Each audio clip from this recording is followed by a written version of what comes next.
Speaking out of Akron, Ohio, representing Team Popping the Boys, the headline god, Jeremy Lambert, and his co-host, speaking out of Atlanta, Georgia, representing more than one royal family, the king of indie viewing, Stephen Jensen.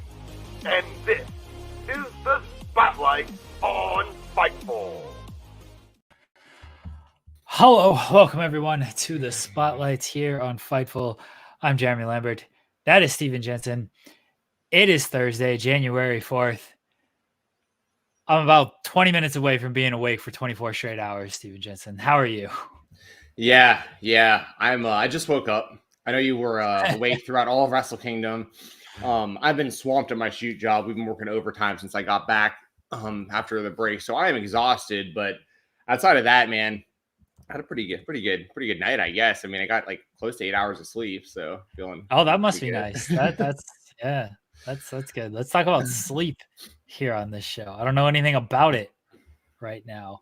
Appreciate everybody in the chat, whether you are waking up early to join us or you have stayed up late to join us. We appreciate it. I almost forgot. Shout out to Big Dick MLJ for the intro, as always.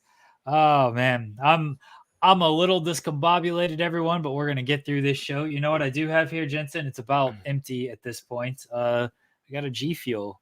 We got Vinnie Pacifico on the show. He's in the creator spotlight a little bit later on. This is what got me through the night. This G Fuel. This is blueberry muffins. I'm not paid, so I can give an honest review of this. Not my favorite. Blueberry muffins, not my favorite G Fuel flavor. I got through it. I'm going to finish off the can, but I got to say it would not be my first choice. So there you go. I'm still waiting. As you'll hear in the interview with Vinny, I'm still waiting on my shipment of G Fuel. So he's been telling me for months that it's coming. Obviously, Vinny's a very busy guy. He just got back from Japan. All good. But I can't even tell you whether or not I like that G Fuel flavor, Jeremy, because I haven't tried it still. So it's apparently a Sheetz exclusive. So apparently you can only get it at Sheetz, even if you were looking for it anyway. So there you go. Buy G Fuel. Don't buy G Fuel. We're not paid actually by any of them. So what can you do? All right, everybody. We got some super chats. We appreciate you leaving super chats. Leave us a thumbs up on the video. Subscribe to the channel. Subscribe to Fightful Overbooked. I think the Wrestle Kingdom review is still going on Fightful Overbooked. Potentially, maybe. If not, then watch that after you watch this. But subscribe to all of it and go to Fightful.com. Check out all the news, all that fun stuff. Subscribe to Fightful Select. We appreciate all the support. And leave a super chat. Get your question, comment, statement read on the air. We do have, okay, they finished up. Thank you, Maggie. I appreciate it. Maggie. D-Lo Diggs says, Happy New Year and trying to finish Wrestle Kingdom. Fell asleep on the pre-show. D-Lo, pre-show started at 1:30, man. What?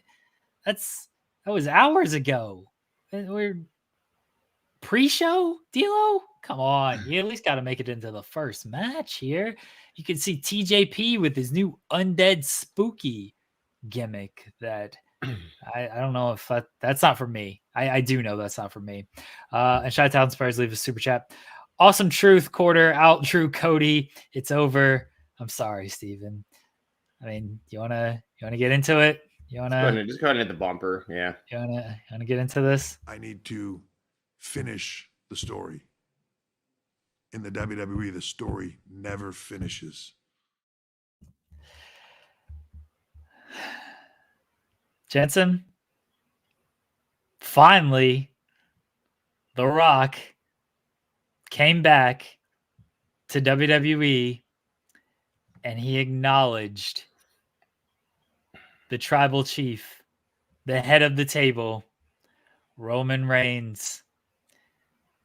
And it got the biggest pop, the biggest reaction that we've heard all year. And he's got Cody fans very, very in their feelings. I don't feel like I have any other way to set it up, Jensen. The Rock's back. He has acknowledged Roman Reigns.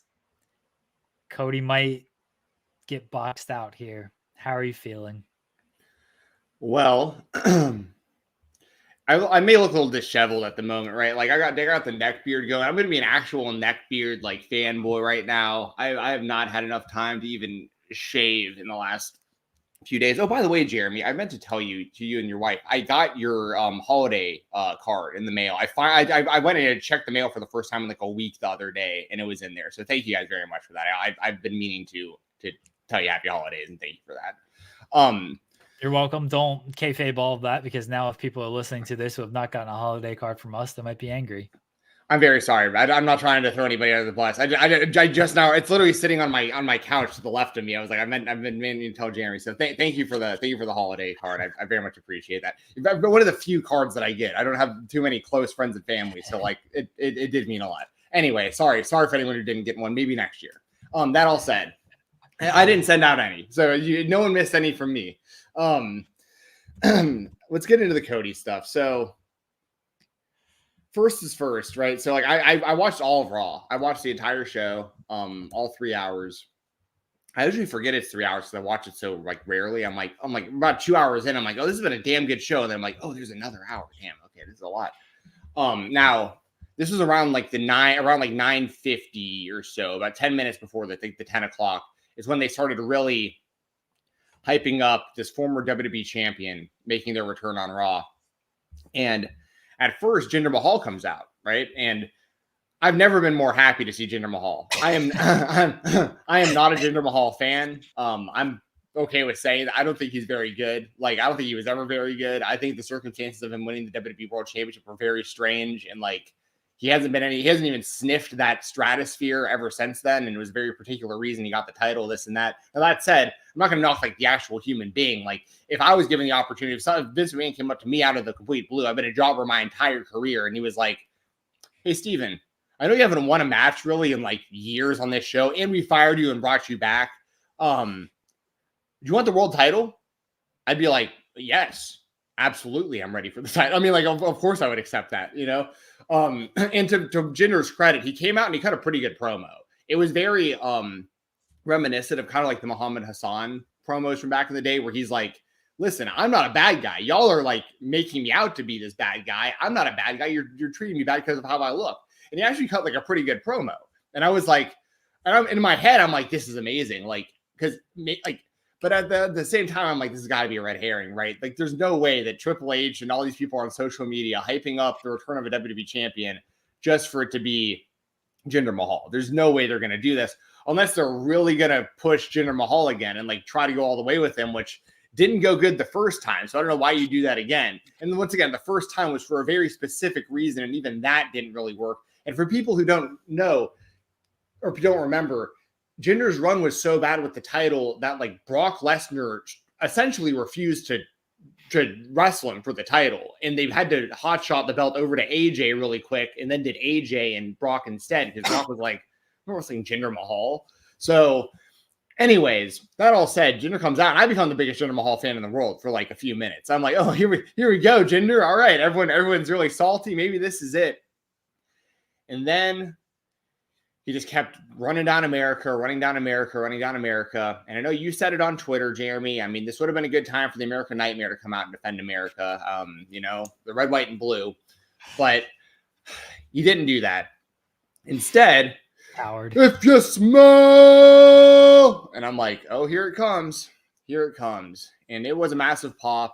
And I figured that was going to be the case. There was a lot of rumors The Rock was going to be coming back. There was a picture of him and Nick Khan in the background and all that stuff. The Nancy Kerrigan tweet that Sean put up, I thought was pretty funny. It was Nancy Kerrigan. Was she the one who got hit? I just remember the name Nancy Kerrigan being attached to that ice skating scandal. You remember? Yeah, Nancy Kerrigan hit the girl. I forgot the other girl's name. Someone in the chat remind me the name of I'll remember it immediately. I want to say Deonna Purrazzo, but I know that's not it. That's a basketball player. For some reason, Definitely that's the name that's stuck. But that's just the name that's stuck in my head, and that's why I can't get past it and like remember who. I can't remember the name. Oh, Nancy got Harding. hit. I'm sorry, I'm being corrected. Nancy got Tanya Harding. Okay, that was it. That's why I was getting confused there. Okay, Nancy Kerrigan hit. Tanya Harding is the one who put out the hit. Yes. Okay.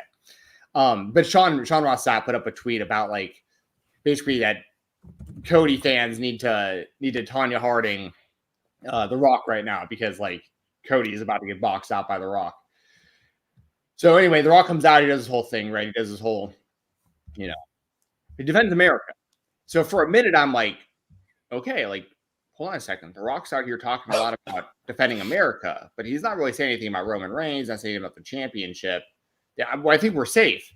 So the whole Cody Rhodes support group starts coming out on Twitter. It's like me and Ibu from Russell Purists and Tiffany and Gunner and like all the Cody people that I'm always seeing.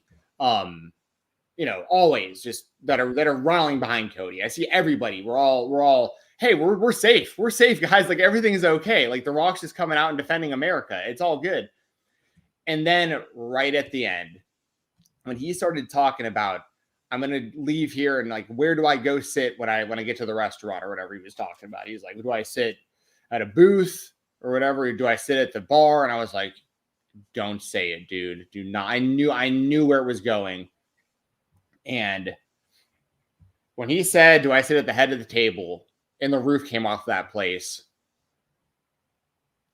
I knew it was over. Like The Rock is going to box out Cody. The only chance we have here as Cody Rhodes fans now. So there's two things, right, that are somewhat saving graces. One, WWE would be insane to put the title on The Rock after this run. Like if he was the one to beat Roman, it'd be crazy. But with the new ownership, I wouldn't put it past like the idea. Like we're getting a little too comfortable, I think, in our own heads that like The Rock. There's no way The Rock would beat Roman. Now, like I said, it would be a bad idea. The Rock's a part-time guy. All these reasons why you wouldn't want to do that. Roman, it should be somebody. It should be Cody. It should be somebody to build the future. So that I agree with all of this, but just keep in mind the decision makers now are Endeavor and they're big time Hollywood execs, and like to them on paper and just perception wise, like we've already got the US title on Logan Paul being carried around as a prop, basically just as a social media tool. Trading for a Super Bowl ring. Yeah. Traded for a Super Bowl ring with Patrick Mahomes. I saw that. Logang Maverick. And if like, just think about that. You already have this other world title that Seth carries around that the company could perceive as like, okay, this is the one that like, will be kind of more defended and it's on Raw and this and that. I could easily see them being like, all right, well, we want the main title on The Rock. The Rock's the biggest star in the world. He'll carry that thing around. Like Seth, like the other title will be the one that's normally defended. And then this one they carry around, they defend it, a couple times a year. And like The Rock will be the champion of that. And every time The Rock wrestles, it'll be a humongous deal. And we'll get a ton already defended a couple times a year. No, I know, but so that even actually strengthens my point. Like you could just do what the Roman's doing just with The Rock. Like whoever has that title doesn't even have to be around much based on what we've seen with Roman. Now, once again, I think that's a bad idea. I'm not by any chance endorsing this idea. I'm just saying I'm getting in the minds of the same people who had just taken the company or the sale was just going through around the time of last year's WrestleMania. And that could have potentially changed course with Cody back then. Honestly, like WrestleMania 39, it's very possible Cody thought he was winning that match all the way up until right around the time of the show. And then Endeavor came in and they were like, listen, we're about to buy this thing. Roman works. Roman's proven. We want it to continue to be Roman. And they changed their minds. Who knows? The way that Cody looked after coming out of that bus with his family before WrestleMania last year was like the nail in the coffin for a lot of people. Everyone was like, wait, he looks a little weird. And then people started kind of pointing out he looked kind of the same when he came out on Raw last night or on Monday and started talking about Shinsuke and the commentary him not finishing his story. Anyways, I know about this obviously for a while. I want to get your thoughts on this, but my thing is this, right? If they do this outside of WrestleMania, if they do The Rock and Roman at Elimination Chamber or sometime after WrestleMania or whatever, that's awesome. That works great. But it's hard for me to think that they're going to get The Rock back and it won't be at WrestleMania. Like I feel like it, so if that's the case, either Roman has to wrestle 2 nights or Cody is getting boxed out of WrestleMania's title match with Roman. So that's probably what likely. I don't expect Roman to wrestle twice. Don't get me wrong. I don't expect that to happen. I'm just saying. So go ahead, Jeremy, give me some thoughts and then we'll circle back around to me continuing to be salty about this. I think Rock is Dennis Rodman coming in here, boxing the man out, getting that rebound, and the rebound is the WWE Championship in this case. I would like to soothe you a little bit, Jensen. I would, but I'm also going to be honest about things. Go ahead. I don't think this match is taking place at Elimination Chamber. I do hope, I sincerely mean this. I do hope it does. I do hope it does for all the Cody fans out there. So Cody can get his story at WrestleMania and win it, and you can finish the story at WrestleMania. For that reason, I truly do hope Rock and Roman Reigns takes place at Elimination Chamber. I don't see it happening. I don't see it happening because, one, that event's on at like 4 a.m. in the US. I understand you're not selling pay-per-views, you just watch it on Peacock, but like you're playing to the American audience. Yeah. You're not only playing to the American audience at the timing of the event, you're playing to the audience during the buildup of that event.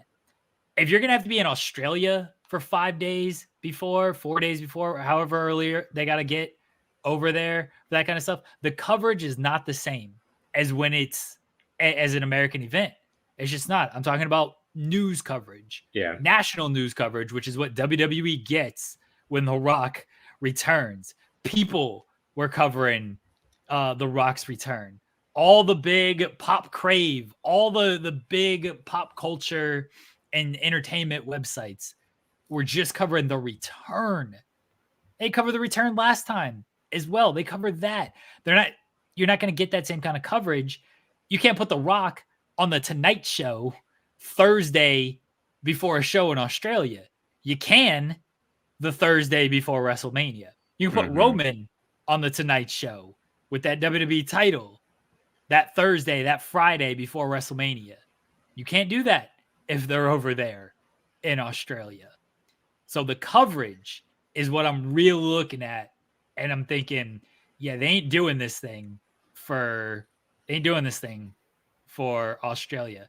I understand the time. People, like, I know we got a good UK audience and everything. I completely understand all of that. WWE is an American company.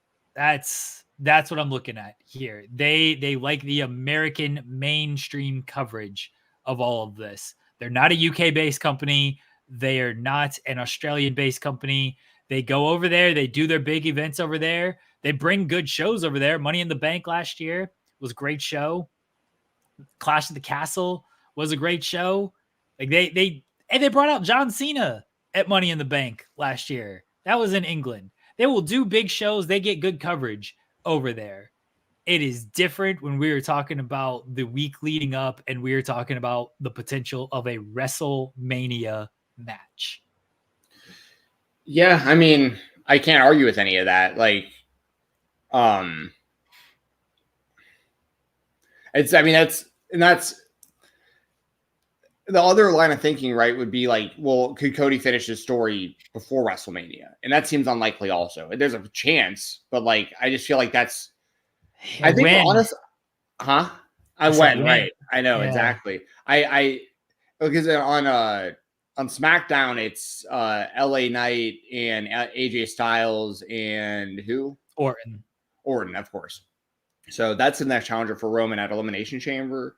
So no, that's at Rumble. They're facing. Roman of course, that's right. I keep forgetting. We got Rumble and then Elimination Chamber, and then yeah. I mean, it's just this is tough. I mean, because it's honestly now it's making me think Roman gets through this WrestleMania and like Cody's next chance might be WrestleMania 41 potentially. And once what about again, SummerSlam? Why couldn't you do it at SummerSlam?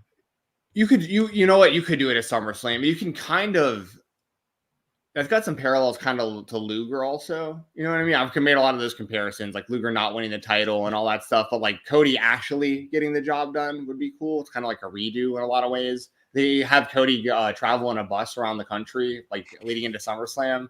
That's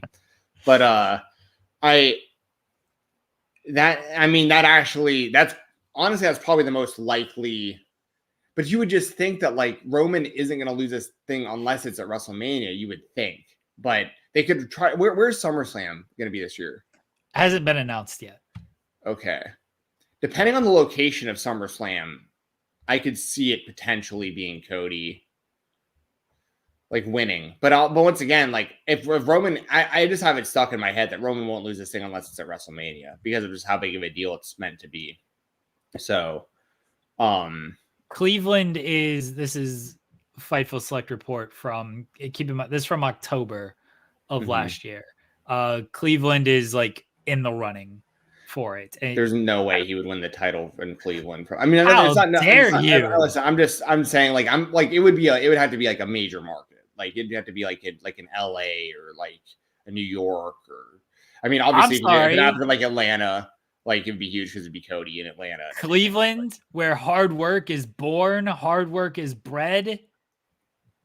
Mm-hmm. I mean, listen, WWE Royal Rumble legend Drew Carey was from Cleveland. I remember that.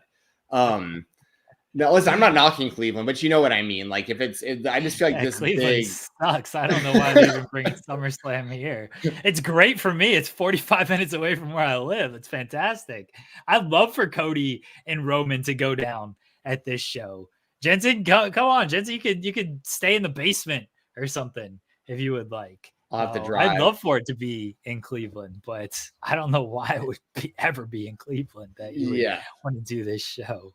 I agree. I mean, but you know, I feel like I would have heard something if like Atlanta was an option. Like I would have heard something from someone, and maybe it's but like that would be obviously that'd be the ideal place would be Atlanta because Cody's from Atlanta. The place would. Every time Cody comes to town, we pack it out, no matter what company he's in. Even like in AEW, when like the tickets weren't like the best selling, like people were there. Even when Cody was getting booed by most of the fan base, most people in Atlanta were cheering him.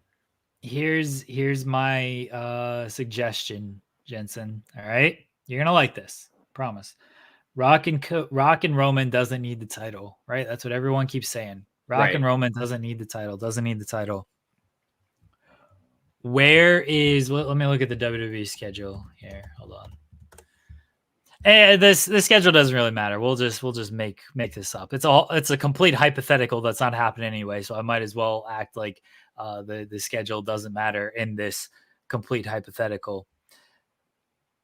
Raw. Oh, you know what? They're in Atlanta, Georgia on January 19th. Oh yeah, I'll be there. First SmackDown. I'll be there. Move the show. Move it from the State Farm Arena to the Georgia Dome. Cody and Roman, Georgia Dome. Hot shot that shit on television like it's Goldberg and Hogan all over again, baby. What could go wrong? Dude, that would be the greatest thing of all time. I mean, I'm very, very down for that idea. I mean, I've already got tickets for the Raw at State or the SmackDown rather at State Farm. They're same seats that I used. I went to that box for Raw last time they were in Atlanta and stayed for Cody's entrance and his segment and then pretty much left right away. Yeah. I respect, honestly. Yeah. I mean, I beat the traffic. It was I was there to see Cody. I got Cody time I got to see his entrance, got to be a part of singing the song with everybody. Went and bought multiple signed promo posters that he put out. Got his Funko Pop, got this hat. I mean, got a bunch of Cody stuff. It was awesome. And then I left and I beat the traffic. It was sweet. I watched the rest of Raw at home. It was great. Now that said, SmackDown I will stay for the entire show, of course, if the main event is Cody Rhodes challenging for the championship. But hey, I mean, that's the best idea you've ever had, Jeremy, right there. I love that. I'd be fine with them moving it over to the Dome and then and having Cody win this thing.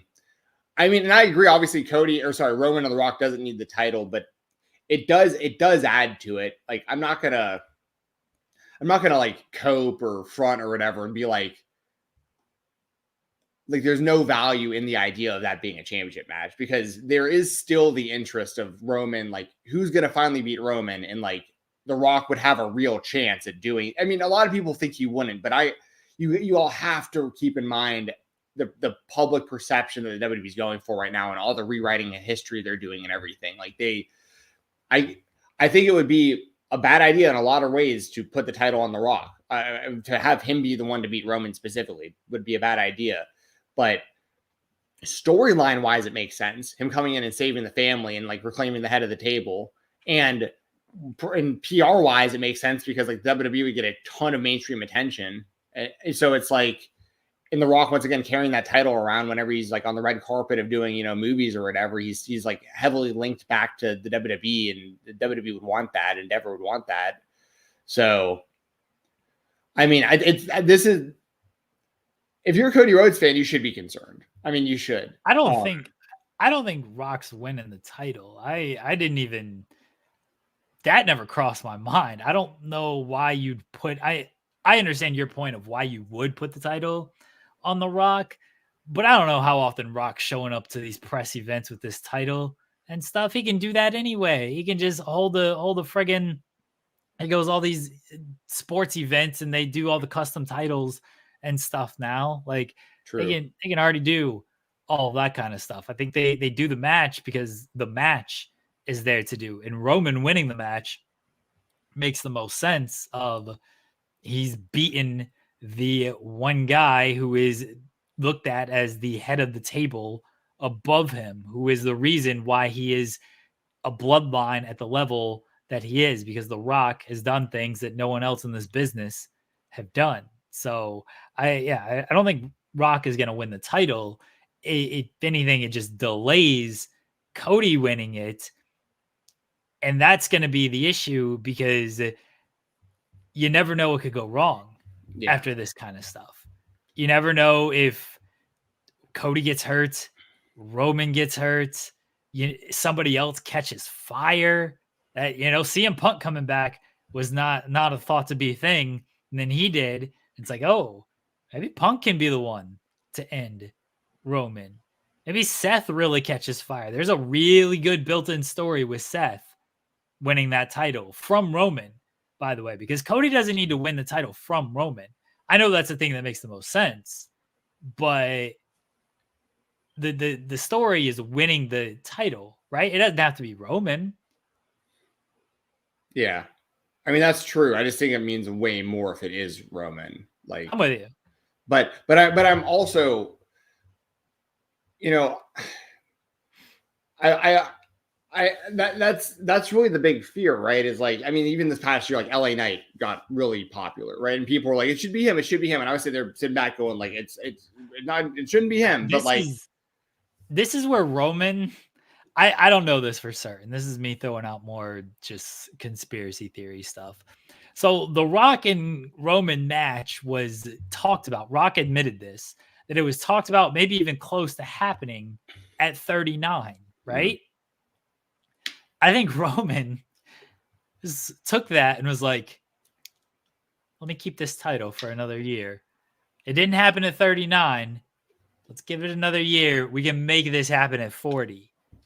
And now they're making it happen at 40. Yeah. Well, you remember how they tried, how screwed Sting got because of that same exact line of thinking? Like, that, people that don't know, back in WrestleMania 31 when Sting and Triple H finally wrestled each other? Yeah. WrestleMania 31.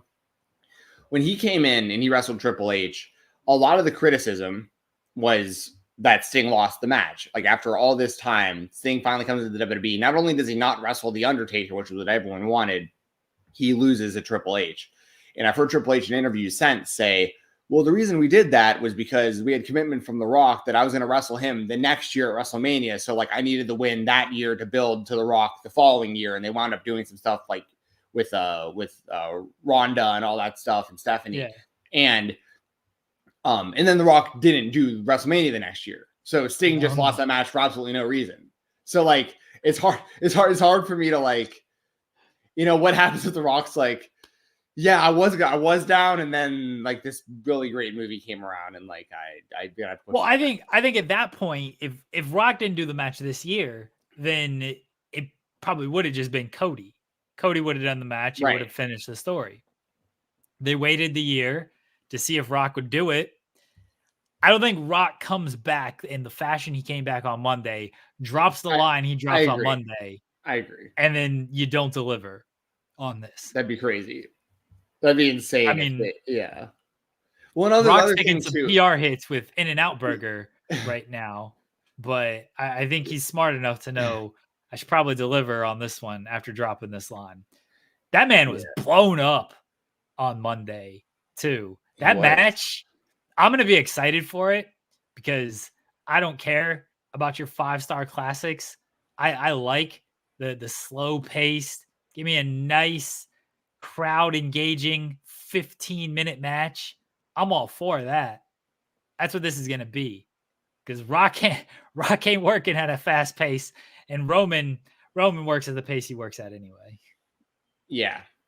Well, and also, you know, if Roman beats The Rock, which is what I would expect to happen, which makes the most sense, at that point, it's like, kind of like you mentioned before, there's no one left at the table, you know, and there's no one that's going to be bigger in that family than The Rock. Like, there's no one else you can find, really, almost like even in the world. I got it for you, Jensen. You ready? Ready for this? Okay. Roman and Rock Mania. You're not gonna like this, by the way. I'm just preparing you now. Okay. Roman and Rock at Mania. We do that match, right? What does Cody do at Mania if he doesn't face Roman? He probably wrestles in some sort of match. Well, they're doing Rollins and Punk. I don't want to get him. I don't want him involved in that at all. But if that's where you're heading with this, I don't know. No, I'm not. Other than that, Logan Paul, U.S. title. I don't know. I mean, that makes some sense. But here's my thought. You got Rock and Roman. What match do we need aside from that? Who cost Cody last year at WrestleMania? Cody versus Solo. Yeah. Cody versus Solo. Solo wins clean as a sheet. And then he steps up to Roman. He says, I helped you all these times. I helped you beat Cody. I helped you beat Drew. I took out John Cena on my own. I took out Cody Rhodes on my own. Solo steps up. He's the tribal heir. He steps up to Roman, and he's the one who dethrones Roman. So if I wasn't a massive Cody Rhodes fan, I actually kind of like the idea of that. Okay. I'm not the biggest. I don't dislike Solo at all. I think that's a lot of faith to put in him. Like if he's the next guy, because I don't know if he's shown that everything he's shown up to this point has been good. Like, don't get me wrong, and I liked him. Excuse me. I cover I cover NXT Level Up for the Weekender, and Solo started his WWE run in Level Up, so I was even aware of him then when he was really getting started. And even back then, I was like, why do they not call him Uso? I knew he was the Uso's brother, but they never really. And this is before he was even in the bloodline. And so I'm very aware of his trajectory. And I guess my reservations would be more along the lines of face of your company. I don't know how he would be in a long promo or anything like that. Not that everyone needs to do that for the wrestling character, but the guy, whoever beats Roman Reigns is clearly supposed to be positioned as the next face of the company, the next person who's going to do the interviews that does, you know what I mean? I just don't see that as that being Solo, at least yet. For all we know, Solo's hilarious and he has the personality of The Rock or whatever. And his brothers, it's just, he doesn't show it yet because of the character. That's possible. And I'll give him the benefit of the doubt. For the position for him to have been put in, literally thrown into the fire, right into the deep end from the second he debuted on that show, Solo has delivered. I want to give him all the credit in the world. What he did to Cody Rhodes at WrestleMania was completely screwed up, and I have nightmares about it all the time. American nightmares. And that just the image of him holding Cody and hitting him with that thumb that's just the worst thing ever. But I'll give him his credit where he deserves it. I mean, he was put in a spot that a lot of people in his own family, I mean, and this isn't the same degree, but I mean, just think about even Manu and Legacy. You know what I mean? That could have been Solo, but it wasn't. Solo, is killing it. So I'll just put it out there that I think that what you just said actually in storyline purposes makes really good sense, because after The Rock, that's really the head of the table. Roman takes him out. Roman is definitively the head of the table. He's beaten all the other family members. At that point, I would have Jimmy and Jay should wrestle each other at WrestleMania this year. And, you figure that stuff out. Heyman might have to start kind of choosing sides. Maybe Punk kind of gets a little involved because like Punk and Heyman's background or whatever. And I think it would make sense for Solo to challenge Roman, but personally speaking, like, so what I think is actually even more likely now is The Rock and Roman at WrestleMania. Roman retains.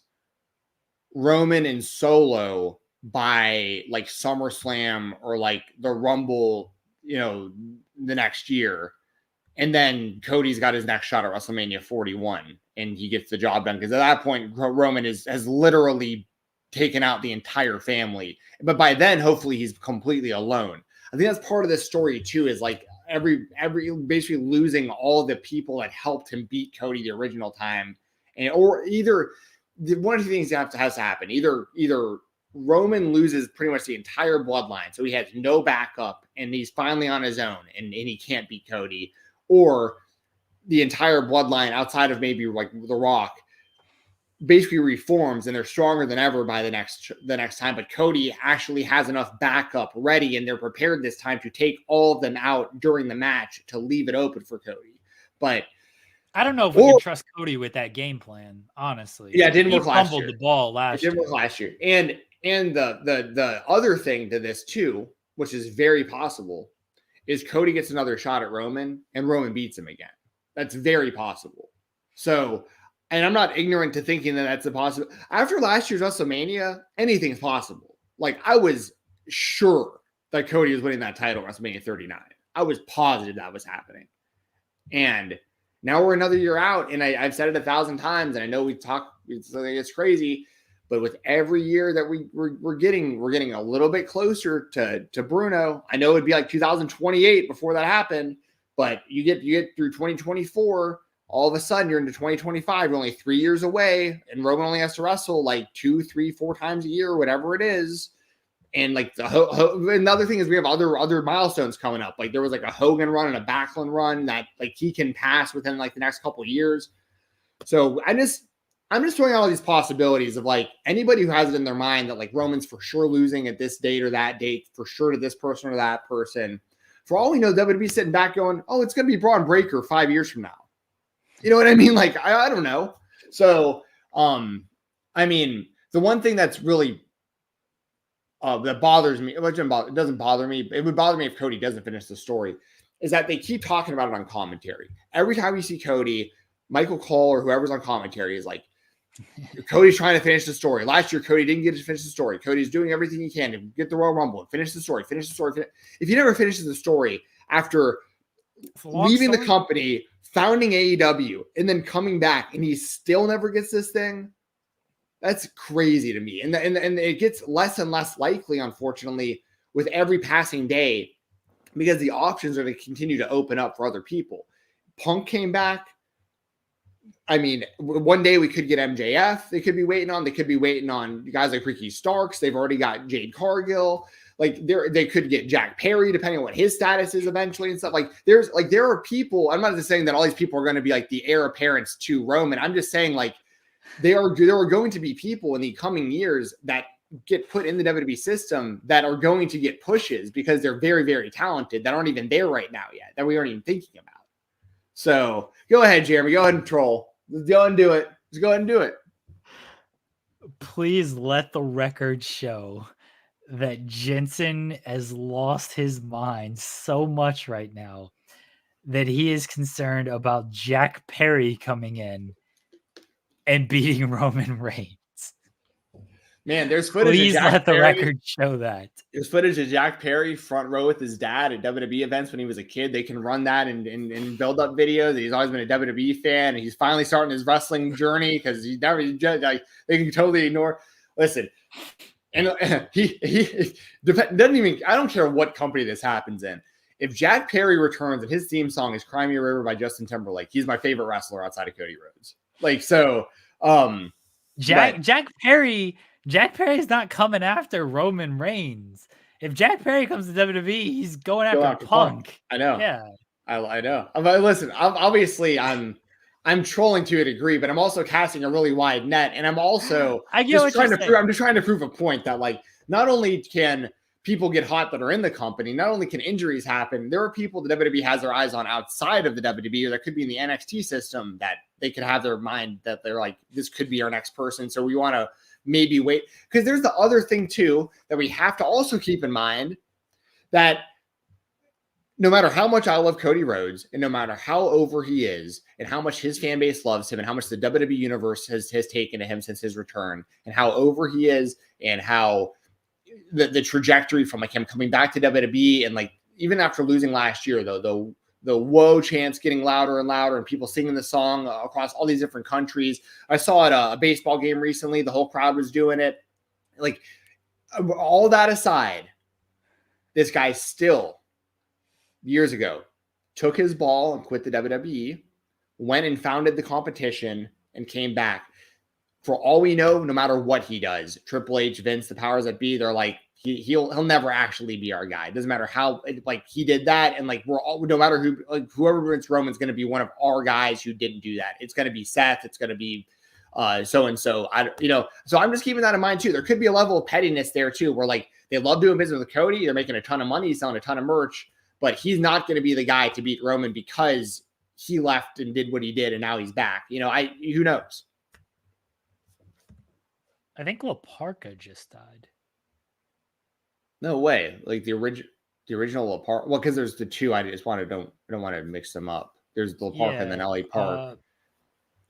They just AAA. Sorry, that went a completely weird turn for everybody. Man, dude.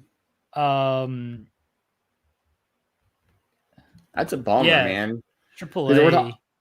Because this was like the original La Parka that like had to become LA Park that you're talking about, like from WCW. I think it's the WCW, like La Parka that passed away. 1966. Man. Well, there was one that passed. I get confused with them, because there was the one that passed a few years ago, right? And then I think the one that passed a few years ago was like the original, and the one that passed just now, LA Park. Oh, okay. No, I think you're right. The original La Parka was the one he passed away a few years ago. I'm pretty sure, because it gets confusing for people, because basically what wound up happening, if I remember correctly, there was the original La Parka in WCW. He left WCW, or like, so I think AAA, someone else actually owned the La Parka gimmick and name. So that actually wound up becoming somebody different. And the original La Parka became LA Park. So there was like two La Parkas simultaneously wrestling in different places. That's why it's confusing. Hold on. Yeah, I'm very. Oh no! I see what it is. Okay, no, I apologize. I completely threw everything off. The original who passed in 2020, they're celebrating his birthday today. It's January 4th. The problem is this graphic says 1966 to 2024. So I am thinking that they have passed. Yeah. Because usually if you don't put if they've passed previously, you don't put the year just because that's their birthday. Right. Okay. Yes. And there's already the confusion with La Parka anyway, with the various La Parkas. Yeah, that was a bad graphic. I'm sorry, everybody. That's my fault. I was trying to read the text, and then the graphic completely threw me off. I don't know why they would put 2024 on the graphic to make it seem like 2020. Yeah, when he passed in 2020. Like usually it'd be, hey, we're celebrating his birthday, but he passed in 2020. I've never seen it where like we're celebrating his birthday, but the graphic is for this year, because it makes it seem like he passed this year. Yeah, no, that's super confusing. But I don't blame you for trying to show some respect. I mean, that's. But anyway, yeah, that's happy. All right, well, I just completely threw off the entire show there. My apologies. everybody. Well, it's okay. I mean, we're in a pretty good spot as far as like, you know, I don't really know what else more I could really say that we haven't already about like the Cody and the Rock situation right now. Like there's options. There's a lot of different ways you could eventually get the title to Cody. But I just don't see it happening really anytime soon, unless somehow there's the option. I mean, the Rock could or the Roman could wrestle both nights of WrestleMania. I just don't see it happening. No, Roman's not wrestling both nights at Mania. Yeah. I don't see that. Chi-Town Spurs left a super chat saying, I knew it was over when regular sports accounts were tweeting about The Rock over the college football playoff. This is what WWE is, though, business first. Yeah, they're going to make a lot of money with The Rock in this position. A whole lot of money. Yeah. Yeah, I mean, and there was also something else I was going to say about that off that super chat. Where is it? Oh, yeah, it wasn't just like sports mainstream. I saw like they're like big like movie accounts and stuff tweeting it. I mean, it was like, I mean, that's literally the whole reason you bring The Rock back. I mean, it's working for the intended purpose. If I was such a huge Cody Rhodes fan, this would be so different. But it's, you know, I'm stuck in this tough spot of like the one thing.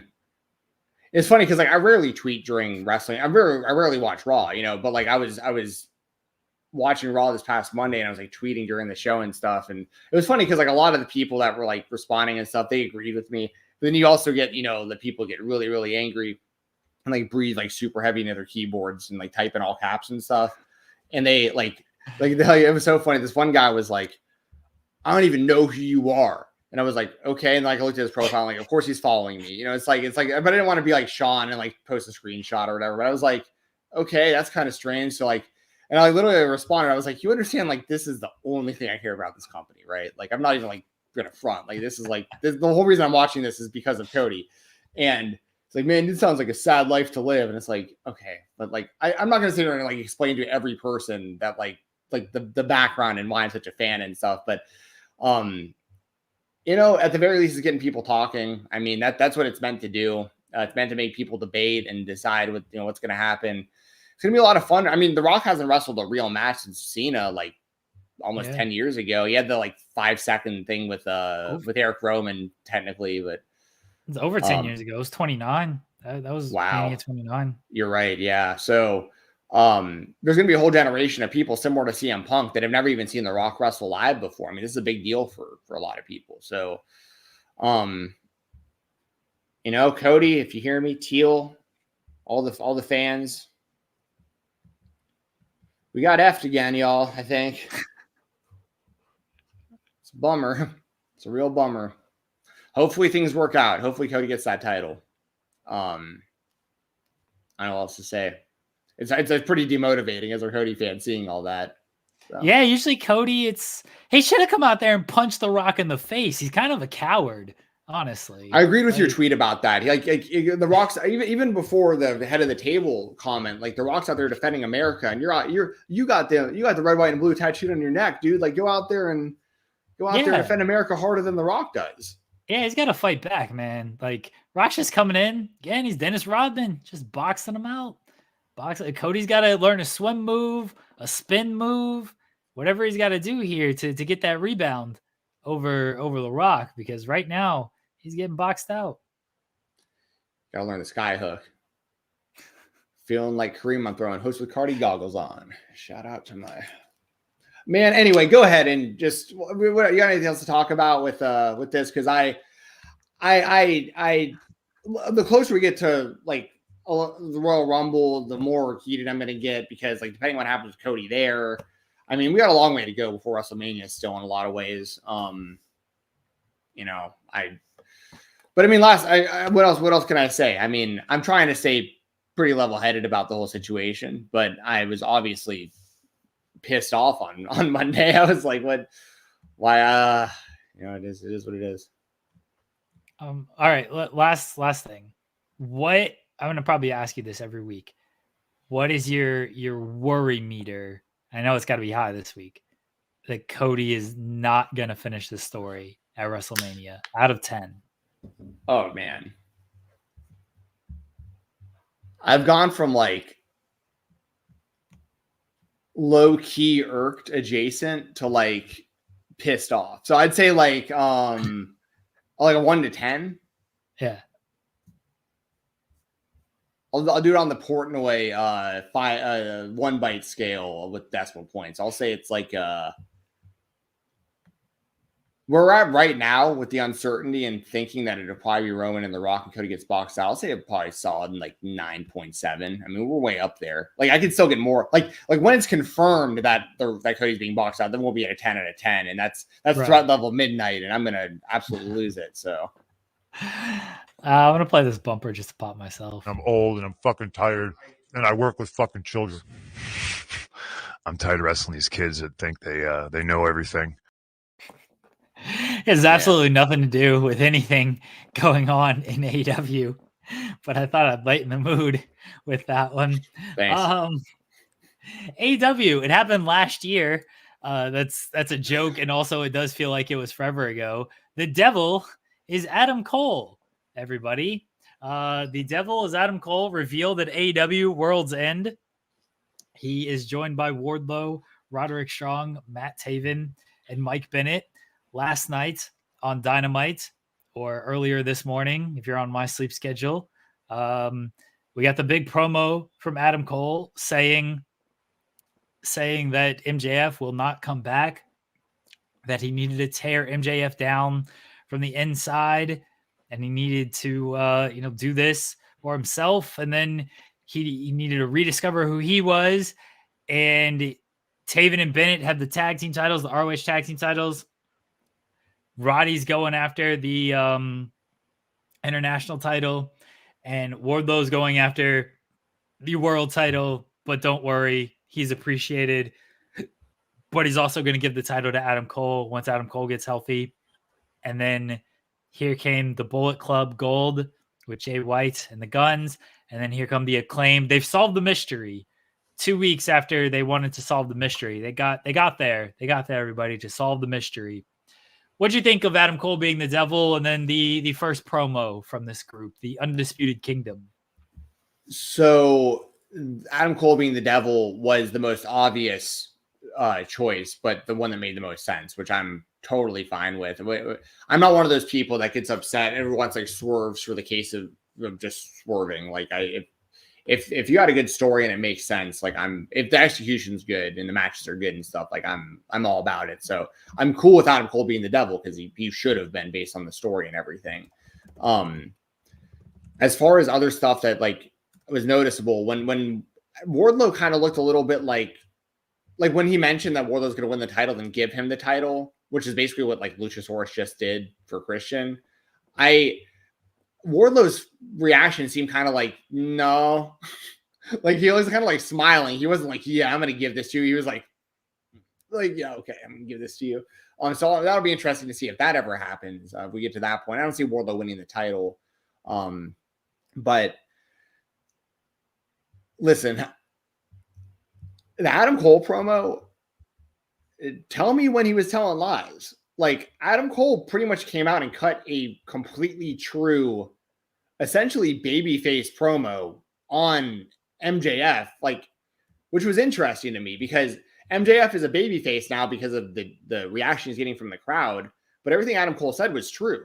He was like, I got to this guy before he could get to me. I did this and that. Like, this was all because MJF's a terrible person. He's done all this bad stuff to all these other people. The people behind me, like Wardlow, are y'all going to forget like what he did to this guy? And like that Ward, like it's like y'all were cheering Wardlow. They didn't say all this, but it's like it's all implied. It's like y'all were all cheering Wardlow to beat up MJF and take him out because of how he was treated. Now all of a sudden Wardlow is the bad guy for beating up MJF.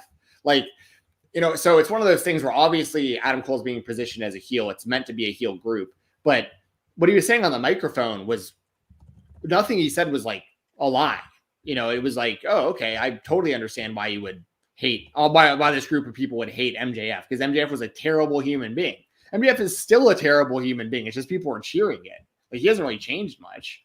He's not talking about, you know, these crazy stories that he was about his upbringing, like you know, the what was that one story? I don't even want to get into it. The one that was like the car crash story that we talked about and stuff. He's done some despicable stuff in his character that like should not be cheered. So like it's kind of like Adam Cole's doing a lot of people a big favor by taking him out. But once again, because of the circumstances, because MJF is being cheered, they're heels. So I want to throw that out there too. Like when I was listening to the promo, I was like, Adam Cole, all the reasons Adam Cole would have attacked MJF seem pretty justified, actually.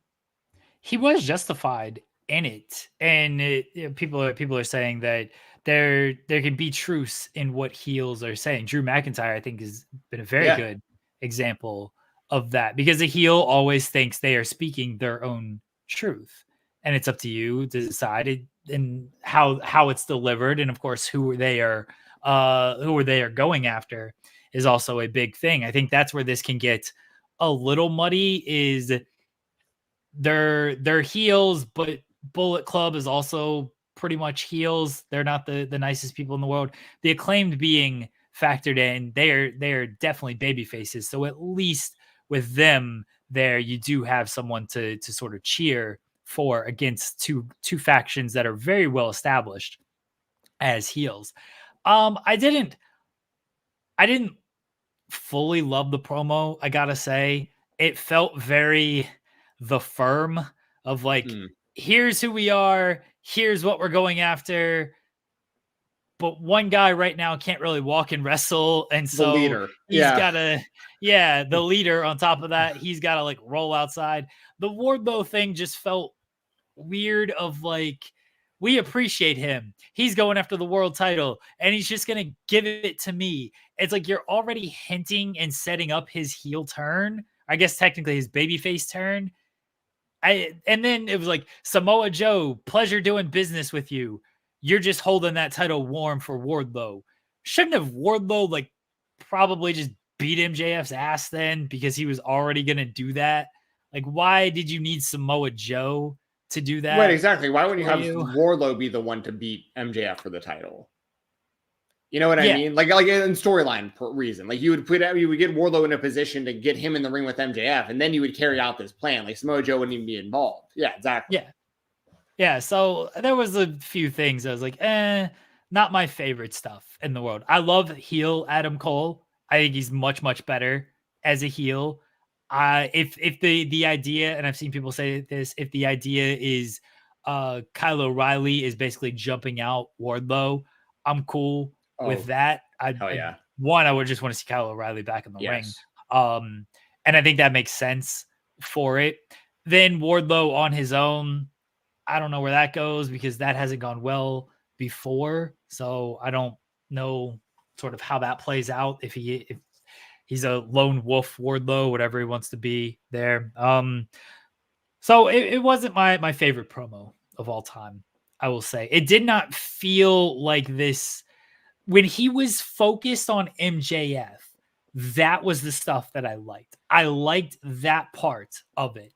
The other stuff, it felt, I understand, like, okay, let's establish it, but like, you don't always need to say these things. You can just kind of do things. And the Wardlow stuff was still just weird to me. I don't know how you kind of make sense of that. Like, he's in a group that appreciates him. He's also just going to hand me the title. It's like you kind of dick right then, which is, I guess, the point. But why are you establishing that right off the bat when you've done all this work to get him in the group and get him part on your side? Right, exactly. Like, why would Wardlow agree to that circumstance? Like, and then, but you do have the built-in background between Wardlow and Samoa Joe from the TNT title stuff, which you at least can make sense of the two of them wrestling each other, like, because of some history. So, I mean, there are ways you can make some of this make sense, but I'm with you. Like, it's kind of lame and kind of weird that, like, he's kind of going down the row and he's like, this is Wardlow and this is what he's going to do. I'm Adam Cole and this is what I'm going to do. This is Roderick Strong and he's my best friend and this is what he's going to do. And so, but I'm not necessarily totally against it though. Like I don't know. I guess I'm indifferent. I thought that what Adam Cole was saying about MJF was on point as well. But then the rest of it, the Wardlow stuff is really what threw me off probably the most of anything. But I will say, I thought that Dynamite in general was a really, really good show last night. Yes. I'm sure people are loving Dynamite and are like, oh, we're nitpicking and everything. I haven't read everything on the chat, but like, yeah, overall, and we'll talk about Deonna here in a second, because that was the other spotlight from this. But yes, overall, Dynamite I thought was a great show. The in-ring stuff was fantastic. I love Mariah May's in-ring debut, and then the Deonna afterwards. I love the Swerve and Daniel Garcia main event as well. Like they did some, and I love the promos to set that up as well. Garcia, the little vignette. I'm glad we're kind of keeping that now that the Continental Classic is over. I think that goes a long way and stuff. This was really my only complaint about Dynamite was this segment. And, it opened the show. It's been a big overarching factor in AEW. The Devil stuff has been going on for 2 months. That's how they closed their pay-per-view. That's how they opened this show, with a big 20-minute in-ring segment that felt kind of straight out of WWE. Honestly, like Dynamite used to be, you're going to get this great match right off the bat. And here we got this 20-minute talking segment right off the bat. Well, I will say, like, also for the first segment, I liked the new like music and stuff for Undisputed Kingdom. I agree with Maggie. I'll put this on the screen. She says she doesn't understand why Wardlow would agree to this, like to be in the group, as he was in the same boat when he was MJF's lackey, which is true. Like he kind of feels like we already went through all this. And same with the Pinnacle. Like nothing really came of that, but he was kind of in the same position in the Pinnacle.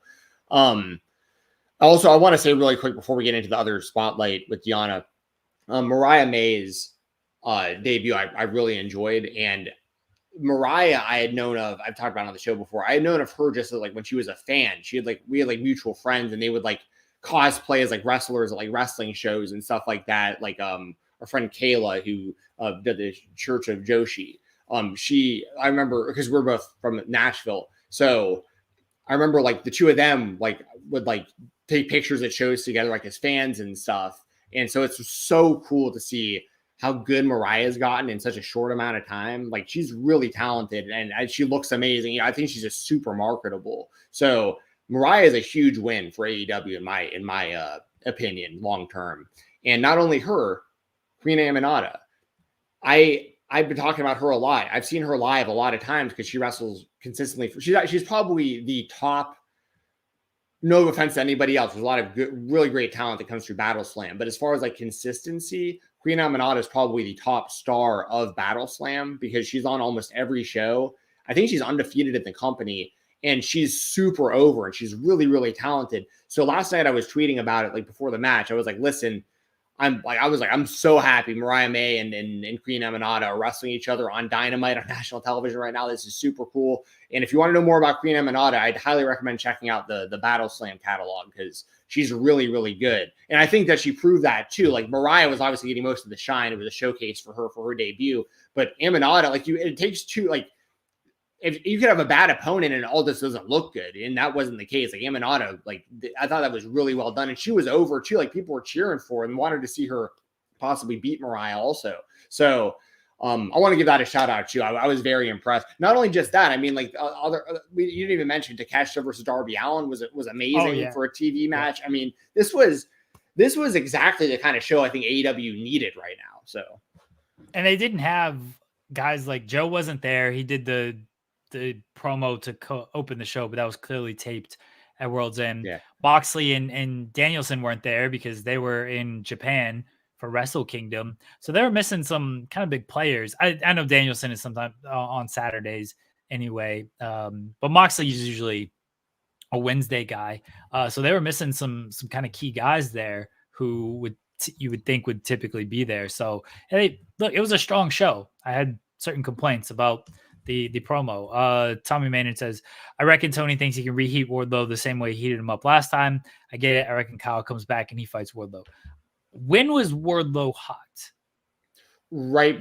I would argue that like when he beat MJF that he was he was getting a pretty big reaction. That's almost 2 years ago. No, I agree. I'm agreeing with you. But his TNT title run I didn't think was good. Like with all the hot potatoing and the Powerbomb Symphony and all that stuff, like it got played out really fast, and the fans weren't giving the same reaction. So I agree with you.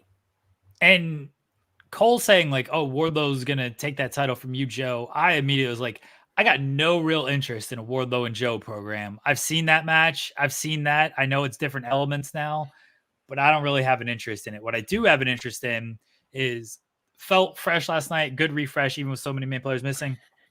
Stoked for Joe going forward. Hangman or Swerve or both.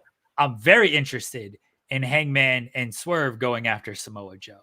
That is what I'm here for, because I will forever like a Swerve and Hangman feud just based on the previous 2 matches that they've had. And I'm all for both of them who have reasons to go after Samoa Joe. Swerve's reason is he wants gold. He's made that very clear. Hangman's reason is Joe took him out. Joe was accusing him and got the devil on him. So he has plenty of reason as well. I'm all for that feud. And Tommy also says, shout out to my favorite show on Fightful. Thanks, man. Thanks, love the Undisputed Kingdom explanation and mission statement. Adam is the face that isn't face. Very attitude error to me. Glad MJF is gone for the bit. I think MJF will be served well by being off television for a little while. I don't know when he's going to come back. I know the whole he's signed, not signed type of thing, but I think he'll be well served to be off television for a little bit. I agree. And thank you, Tommy. I know last week you said that we were your favorite Fightful show, and we appreciate that, man. That means a lot. Deonna Purrazzo is All Elite. She made her debut last night or this morning after Mariah May buried New Jersey, probably rightfully so. Deonna came out, confronted her, stuck up for New Jersey, said she's coming after Toni Storm. Mariah May said, "Tell her yourself, bitch." And then Deonna kicked her right in the damn face. I love a good kick to the face. Everyone knows that. So I was all for Deonna doing this. Good to see her in AEW. She was a big name on the free agent market after Deal with Impact ended at the end of the year, and she lands quickly in AEW. Yeah, and good. I mean, good for her and good for AEW. That's a win all the way around for everyone there. Deonna's been one of the top talents of Impact Wrestling for for years now, whether it was as like a singles wrestler or in a tag team. But it was time. Like it was time for her to leave Impact and do something new. There's a whole fresh set of opponents that she hasn't wrestled in AEW or people she can revisit. She has history with a lot of these wrestlers too in other companies.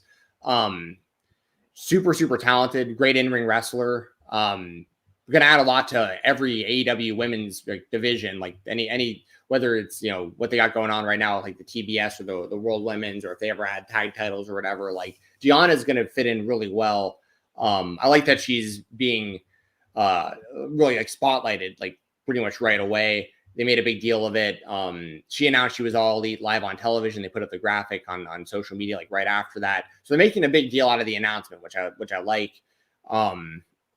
Yeah, it's good. I mean, this is probably outside of maybe WWE, this is the best fit for her. Like I think she could have the biggest impact, like, no pun intended. She had the biggest impact in AEW like immediately. Like she can come in, be one of the top women like right away.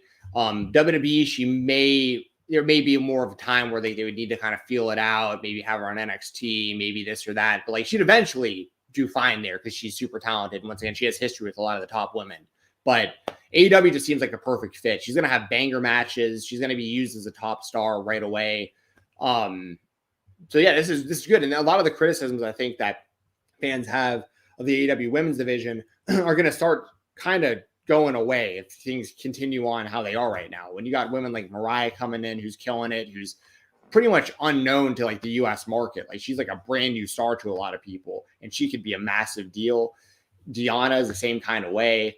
I mean, and they've been putting more women's matches on the shows and stuff. So I just feel like AEW is listening in that sense, where they're like finally starting to, and they're not putting women on at like the same exact time every show either. Like it's a little more spread out and stuff, and sometimes more main events and stuff like that. So like I gotta give him credit, where it's due. I think that one of the main criticisms of AEW is the women's divisions, and when you bring in women like Deonna, I think you're in good faith making you're sending a message to your fan base, is saying like we're listening and we're bringing in people that are gonna make this better.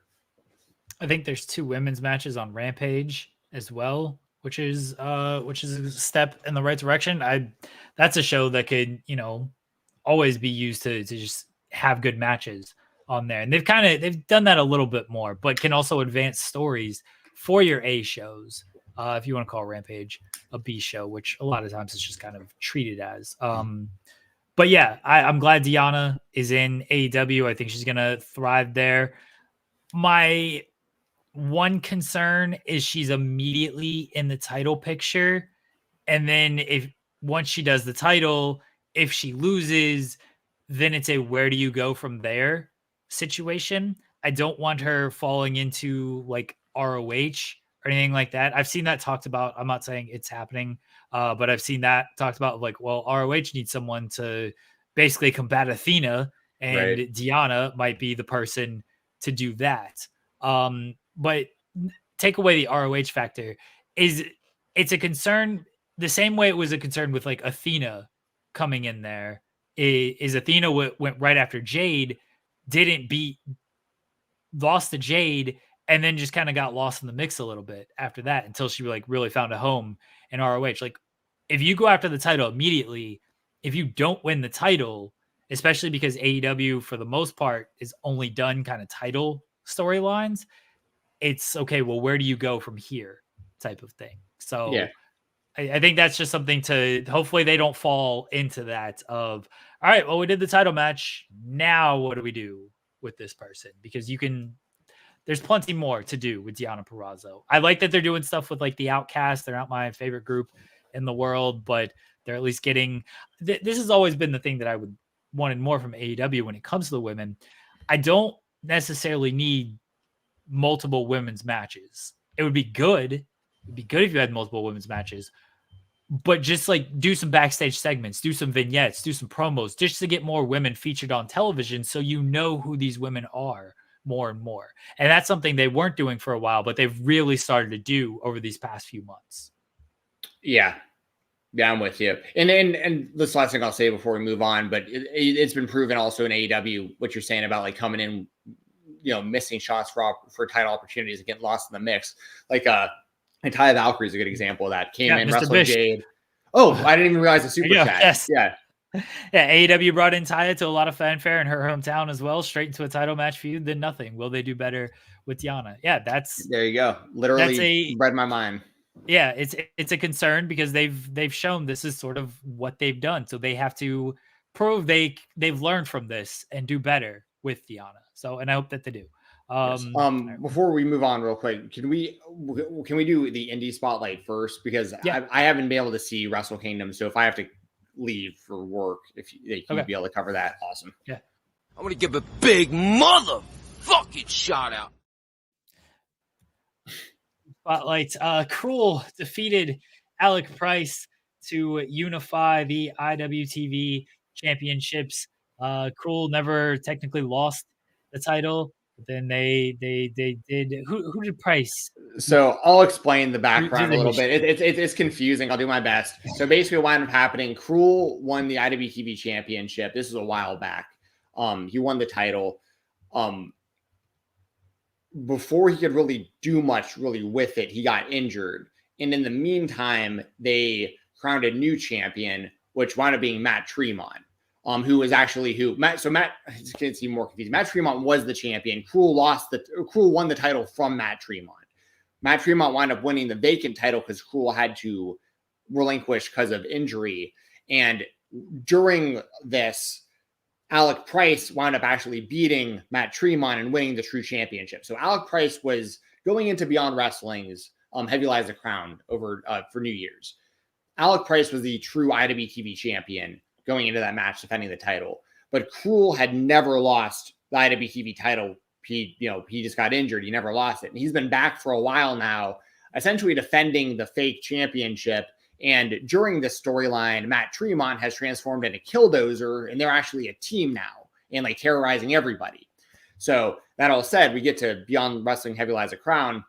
Krule defeats Alec Price in a Fans Bring the Weapons match. And so Krule is now the IWTV champion, like the true champion, never lost the title. Now he has the real belt and the fake belt, whatever. He is undisputed champion of independent wrestling.tv.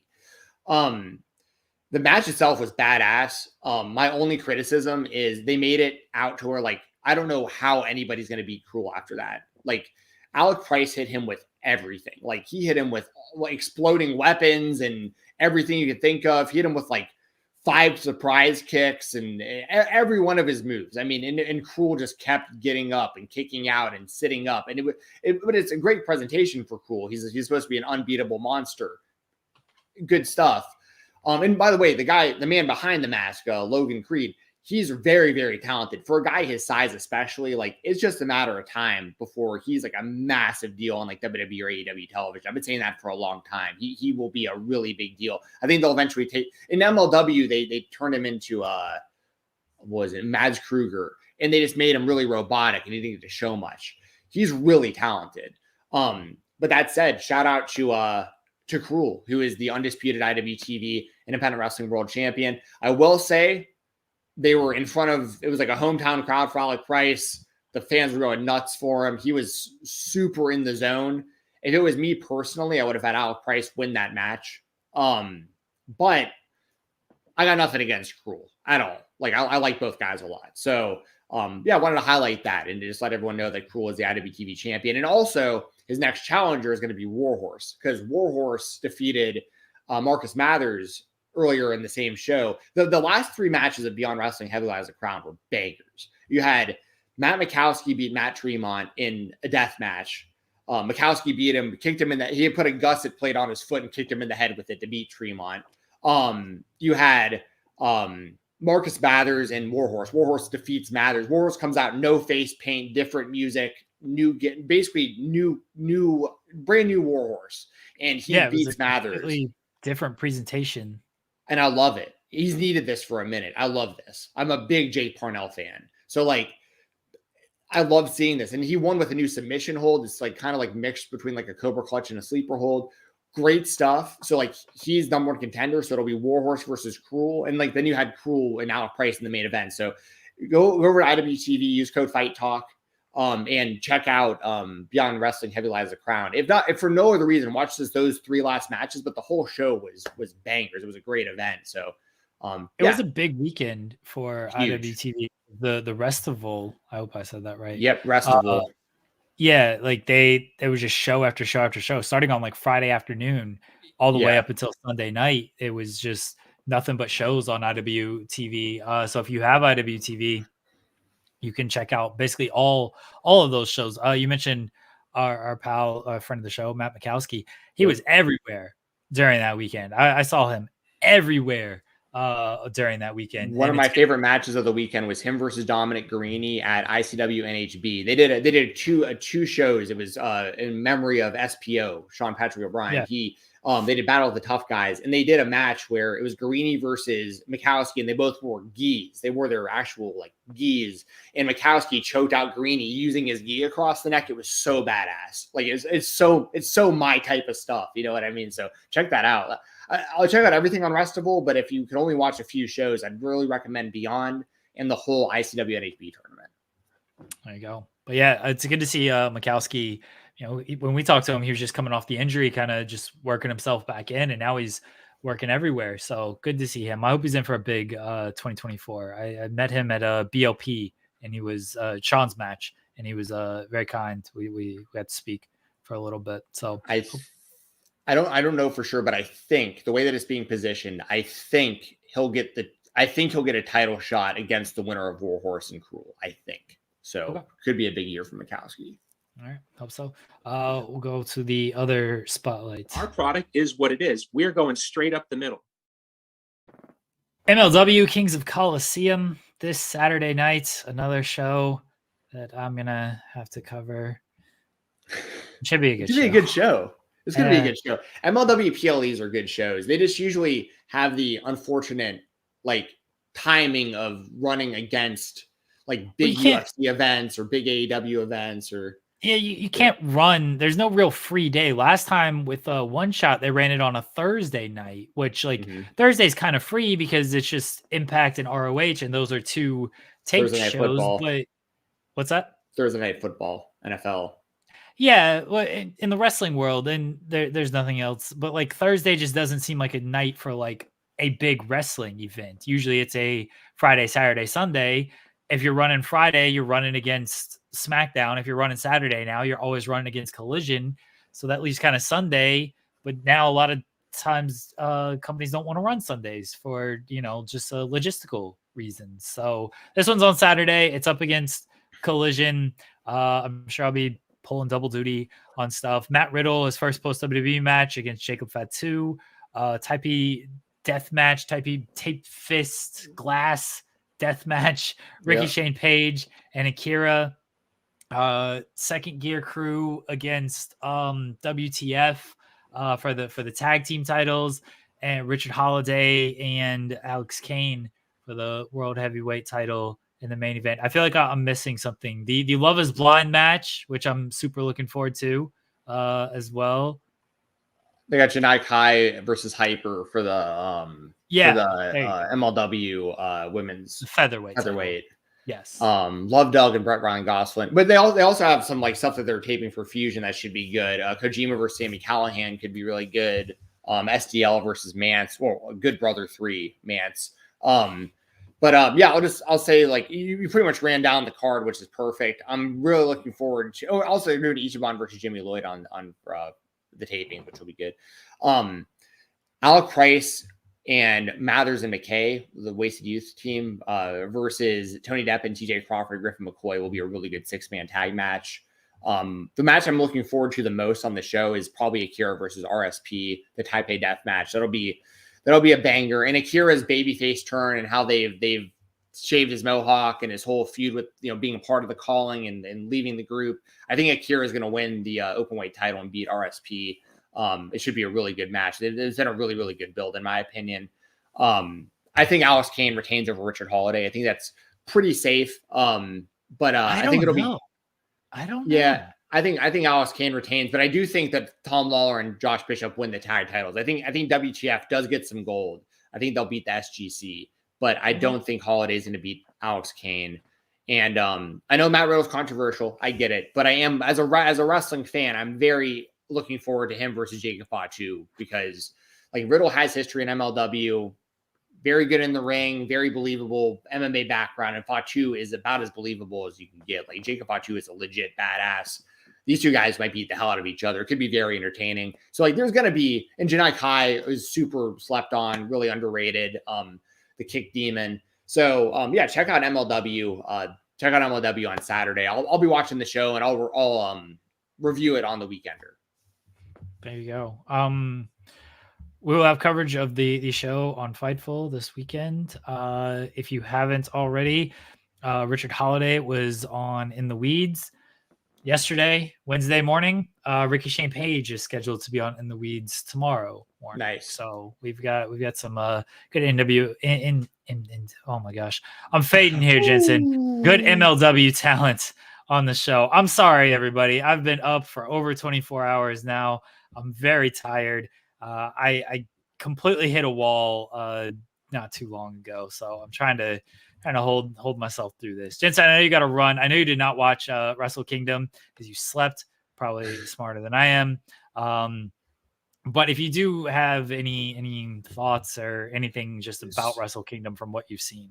Sure. I'll say this just as I kind of leave the show today. And Jeremy, feel free obviously to stay on as long as you want. If you want to do a full on recap of Wrestle Kingdom, I know you're tired, and I know we advertised we'd be reviewing this, but obviously, I mean, with the timing, I will. I'm not going to review the full show. We do have a show up on Fightful Overbooked with Rob Wilkins, SP3, and Scott over there. So I will give some thoughts on some matches though. Cool. So I'll just say, all I've really seen so far, I saw that Dolph Ziggler appeared, which is cool. Good for him. Like, I think he would do great in New Japan. He needs a change. And I'm looking forward to seeing him show out and show things that basically show the fan base that's always been behind him, like what he could really do outside the WWE system. I I'd imagine Okada versus Danielson was great. I see Yes. Okada won, which I expected, which makes sense. Good for Naito beating Sonata. Like, I mean, I don't have the same kind of interest as I would have a few years ago. I know Naito has had the title before, but I don't follow New Japan closely enough to know how over he is at the moment. And is it Brother, not? He was over in that Tokyo Dome. Oh, he was. Oh, he was so over. Okay, good. Tokyo Dome. Good. That's good to hear. I mean, I've always liked Naito. It's just like I lived through the years of like him almost being the guy and then like kind of being the guy, you know. And I was kind of surprised to see that. Well, I shouldn't say surprised. Huge win for Dave Finlay. Like the fact that he came out on top over Ospreay and Moxley is pretty huge. I didn't see the match. I don't know what happened or how that happened, but that's humongous for Dave Finlay. I'd imagine El Desperado versus Hiromu Takahashi was probably an absolute banger for 15 minutes. I love both of those guys. So, I mean, that's, I guess, kind of everything I was Tanahashi and Sabre Jr. good. I see Tanahashi won the yeah, title. it was a little bit different than you might expect. It was shorter. They only had the 15-minute time limit because of that's the rules with the New Japan TV title. But it was good. The finish felt a little out of nowhere, especially because Zack Sabre Jr.'s reign has been a year. And so it didn't feel as like almost definitive as maybe you would hope for a year-long reign. But given the way Zack Sabre Jr. wrestles and the way at this point Tanahashi wrestles, like it was a nice little catch you off guard finish. So yeah, I'll let you plug everything. I will talk a little bit of Wrestle Kingdom when you finish up. Okay, cool. Yeah, I'm clocking into work right now on my my other laptop. I got to make sure to type this in. Sorry, just 1 second. But yeah, y'all can follow me on Twitter or X at FightTalk _ FIGHTTALK _ Use code FightTalk on independentwrestling.tv and listen to the Fightful Select weekend show. That's usually on Sundays over on FightfulSelect.com, sometimes on Mondays. But I mainly cover the world of independent professional wrestling. And I will say, I know Maggie asked earlier, and I've had people in the chat ask, I still have not had an official offer on the promotion, unfortunately, but I can say I talked to my boss, who could potentially become my next boss. I talked to them yesterday, and the way it sounded was that there was, to make a long story short, my company merged not too long ago with another company, and I'm one of the first people who's even up for a promotion, like since the merger. And their process is just taking forever. But someone sent me a message yesterday and said, hey, it's been 22 days since we sent your information to HR about this job. So just letting you know. And I was like, okay, that sounds like a good sign. If they're giving me a heads up about HR taking forever, usually that means they want to do something with me. So hopefully by next Thursday, I have some good news for y'all, but I could very well come back and say, hey, I didn't get the job. I don't know. But that all said, I appreciate everybody's support and everybody who has been asking, but hopefully I got some good news for y'all next Thursday. But outside of that, Jeremy, it was good seeing you, man. Good seeing everyone. We continue to wish best of luck as you wait for this job promotion. We want you to finish this story. We hope you do not get boxed out by a jacked Samoan. Yeah, right. Exactly. My ops. All my ops now are in the bloodline. So, I'm literally. Oh, sorry, hon. I'm hitting this button for work before I clock out of here. Okay, cool. They know I'm working today. All right, I gotta go. See you, Jeremy. See you, chat. Thanks, buddy. I love you, Cody Rhodes. All right. Bless Stephen Jensen. It was a tough day. Tough day for him. Tough Monday with The Rock coming back. Wrestle Kingdom. So Wrestle Kingdom ended maybe about 3 hours ago. I'm not going to run it down match by match. That's not my style. I'll just kind of give some quick thoughts. Very, very surprised to see Dolph Ziggler show up, especially with his brother, Ryan Nemeth. They showed up before the tag team title match. But he didn't get involved until he confronted David Finlay after Finlay won the IWGP Global title. So it looks like Dolph's going to be doing something in Japan. Maybe that's a Battle in the Valley match. Battle in the Valley matches are supposed to be announced here in the next couple of days because that's the next big. They have New Year's Dash tonight, but that's kind of the next big New Japan show is is Battle in the Valley, and they only have a couple things announced because they're waiting for Wrestle Kingdom to kind of shake out. Finley, Ospreay, and Jon Moxley was very good. There was a table spot involving Alex Coughlin that is hilarious. You may have seen the picture of Coughlin basically sitting through the table because of how the table broke. That was a really enjoyable match. Some of the interference stuff, maybe a little too much, but I get it because you got to kind of protect Moxley and Ospreay, and with the way Finley just kind of conducts Bullet Club business, it made sense, but I can understand the turn off in that match as well. Bryan Danielson and Kazuchika Okada is the front runner now for my match of the year. It was everything that it was better than the Forbidden Door match. And I know the Forbidden Door match had the hiccup essentially with the real fractured arm of Danielson that happened in that match. So they were able to tell a story around that. Danielson said going in, he was going to target the arm of Okada. He did that. Okada had to fight through that. And so they were able to just tell a more complete story. And it still felt like they can do even bigger and better things in a potential third match. Like, this match was fantastic, and it still felt like they had another gear that they could kind of shift into, which is a testament to just how good these two are. I think Bryan Danielson's the best ever. Okada is right up there with him. So if for some reason you were disappointed by the Forbidden Door match, watch this one. I don't think you'll be disappointed by it.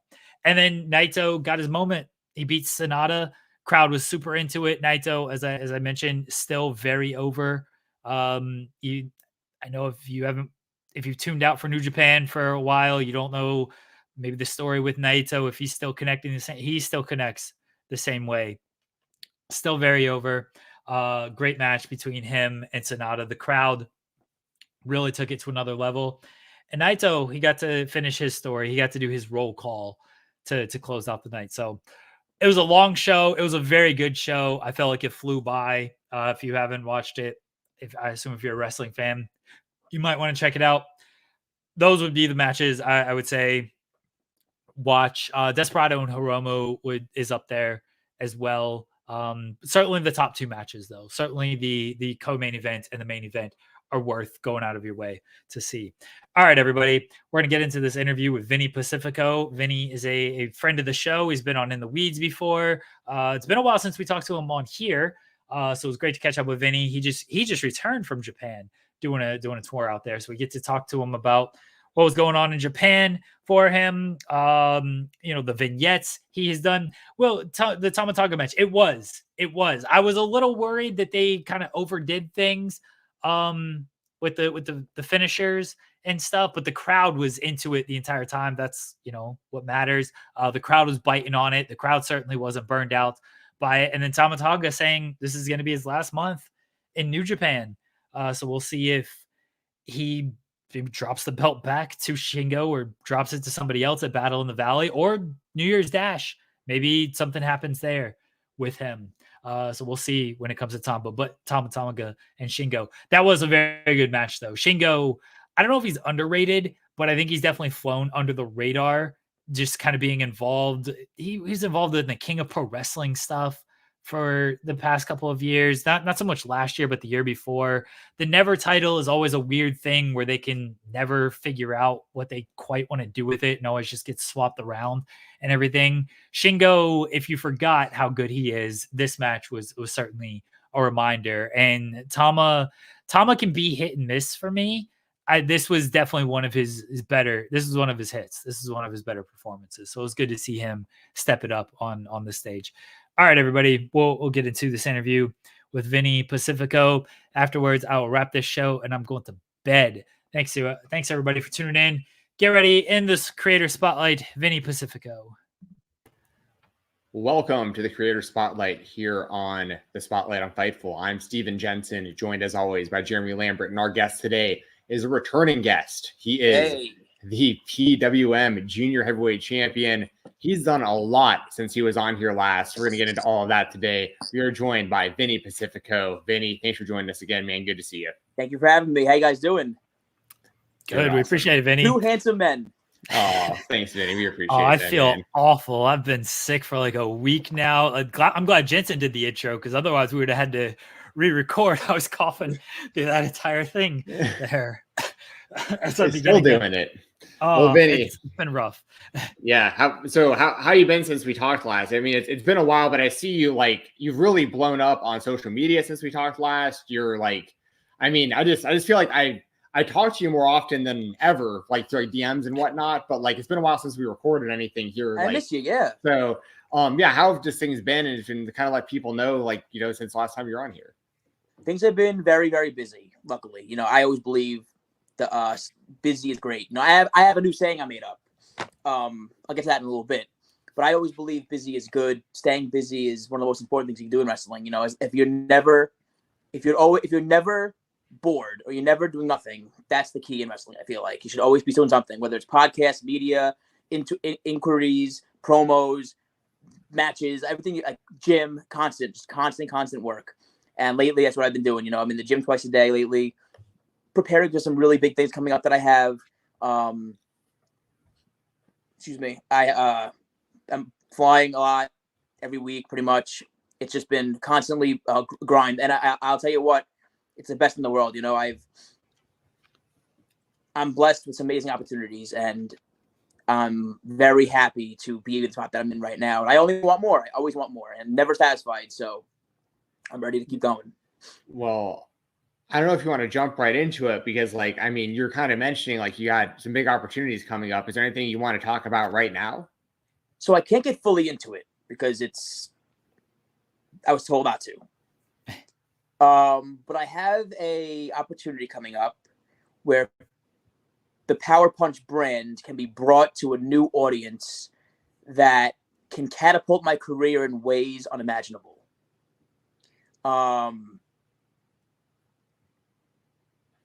It could change my career like in an instant. It's the craziest thing that I've ever been offered, and I'm very grateful for it. No, I didn't sign a contract, but it's something that something that really is special, and it's something that is different. And not many people get the opportunity to do these things. So I am so grateful for it. I'm ready for it. I'm hustling every day of my life, getting in the sickest shape possible for it as well. And yes, that's something that's been a big. So I like to have deadlines and like goals and types of things to look forward to. So I want to have a certain body fat percentage by this date, or I want to look like this by this date. And I love having those goals like that because it keeps you focused. You know what I mean? Every week I have a different goal, you know, whether it's to put up a new set of weights, do this amount of cardio, get this much body fat down. It's always something. And that's how I feel I've been progressing in general for myself. Man, I'm looking forward to it. You got that's quite the teaser, saying it's like a life-changing potential. So I'm pulling for you, man. I hope you know, I hope we're able or you're able to, you know, announce whatever that is soon. I hope it all goes your way, man. That's awesome. And it's good to see the hard work get rewarded, man. You're grinding. I see you constantly post on social media. You're always tagging in the tweets. You're putting the videos together. Promos. It's promos, man. It's so important. You know, it's just, I feel you're at a show and you want to get content for your character, your brand. Take advantage of every moment you have while you're there. You know what I mean? Whether it's networking with people or asking advice, getting feedback from people, or it's just getting content. You know, it's just, if you're at a wrestling show, you could do so much more than just wrestle. You know what I'm saying? There's so much you could do. There's so much.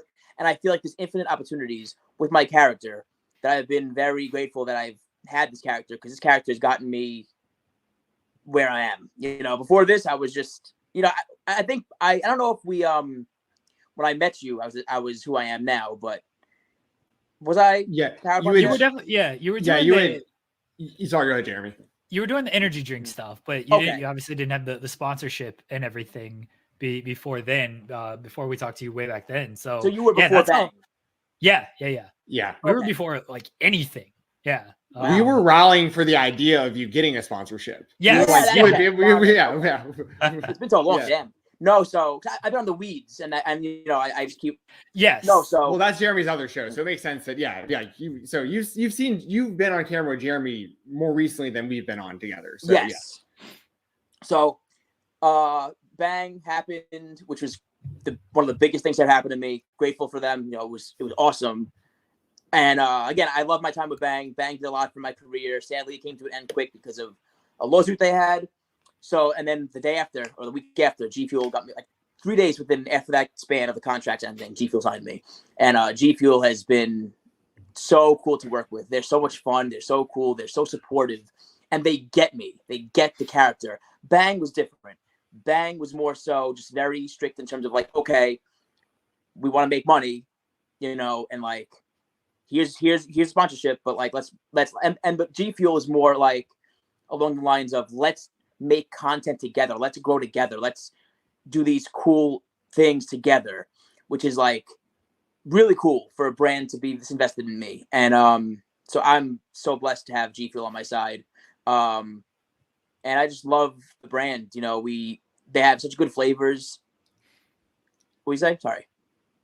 Oh, I didn't say anything yet, but I will say I've known about. I believe what you're saying about G Fuel because I became aware of them years ago because of their sponsorship of like gamers and YouTubers and stuff, and they would get really behind like the brand of like a specific YouTuber or gamer. So they've always been kind of on my radar in that kind of space.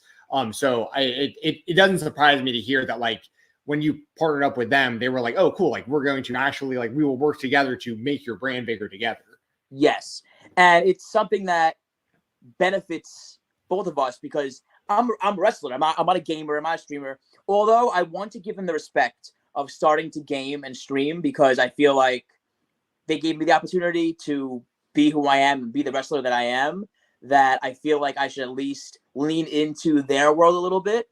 And I think my fans would probably enjoy me gaming. I think it's just hilarious if I play a game. I play games sometimes. Me and Cheeseburger and Eli Isom play Dead by Daylight. And I'm always yelling at the screen, getting scared because the game is scary. So I feel like I could be really funny behind the camera playing a game. But I just haven't had the time to play games. But I definitely want to get into that realm with them for a little bit and see how that works. Because, again, they took me in as a wrestler.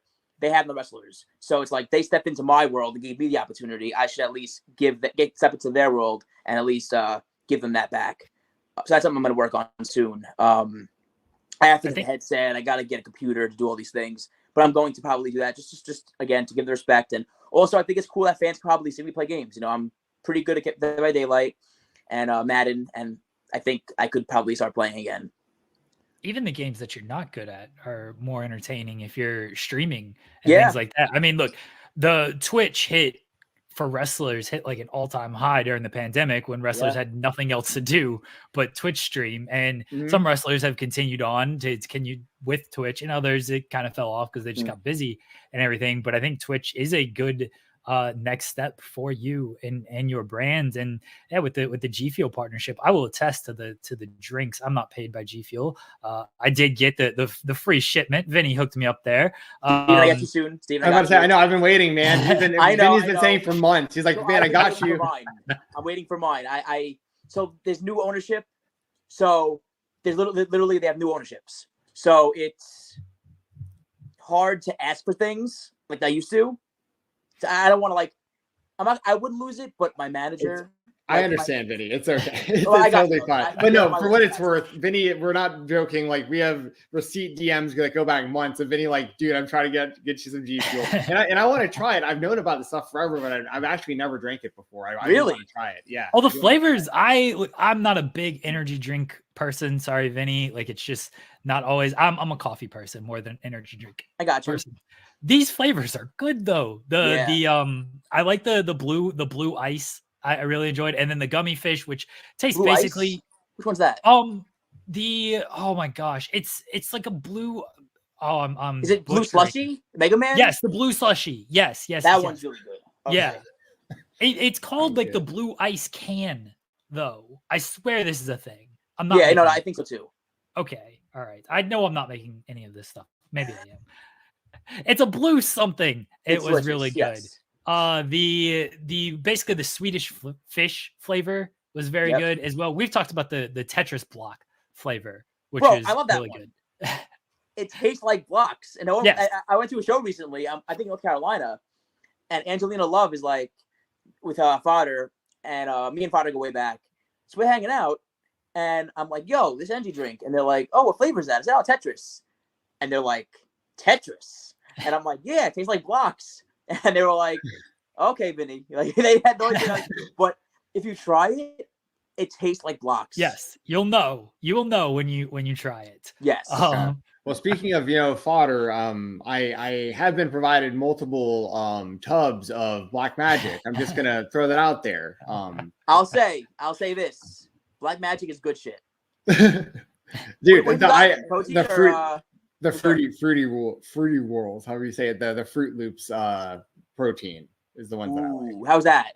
Really good. Really good. They have good flavors. Jensen was getting jacked for a while there. He was doing push-ups and everything. Yeah. I'm gonna get back on the push-ups for New Year's, but I took a month off for the holidays. I've been doing nothing but eating and spending time with family and watching football and wrestling. But yeah, no, I got in a good routine. Between like to be full transparency, that I'm not sponsored by any of these companies. I'm just honestly using it. Was the Black Magic legitimately coincided with me getting in better shape. I was taking it and I was started at like 10 push-ups a day, and I got up to like, I was an average of probably about 200 or so a day for a while. And it's one of those things where like, it was just like, it definitely helped me like recover. And so I could do it every day and not be like super sore every day. That was the main thing for me. And I think that deters a lot of people from working out, is like they get sore and they're like, I don't want to do it today. But if you're not sore, you're like, oh, I'm still feeling good. I can keep doing this day after day, and it's not a problem. Yep. Speaking of, I know you were in the gym for I want to. This is all I care about. No offense. Go ahead, Jeremy. This is perfect for you. Yeah, this is perfect question for Jeremy. Go ahead. So you went to the gym yesterday, for New Year's. Oh, okay. Yeah. Yes. So let me set this up. Your first tweet was, the gym might be crowded today, so choose kindness, help someone if they need help, offer words of encouragement, help each other out. We all started somewhere.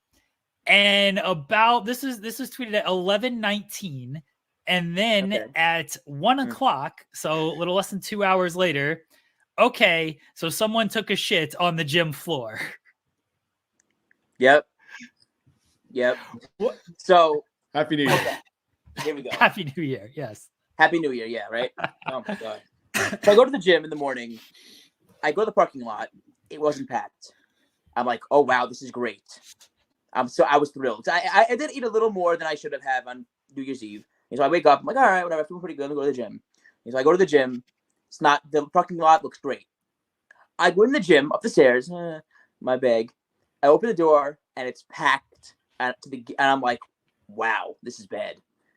But I mean, not bad in the sense of like, I don't want no one there. It's just like, I want to have my machines, and it's packed pretty more than usual.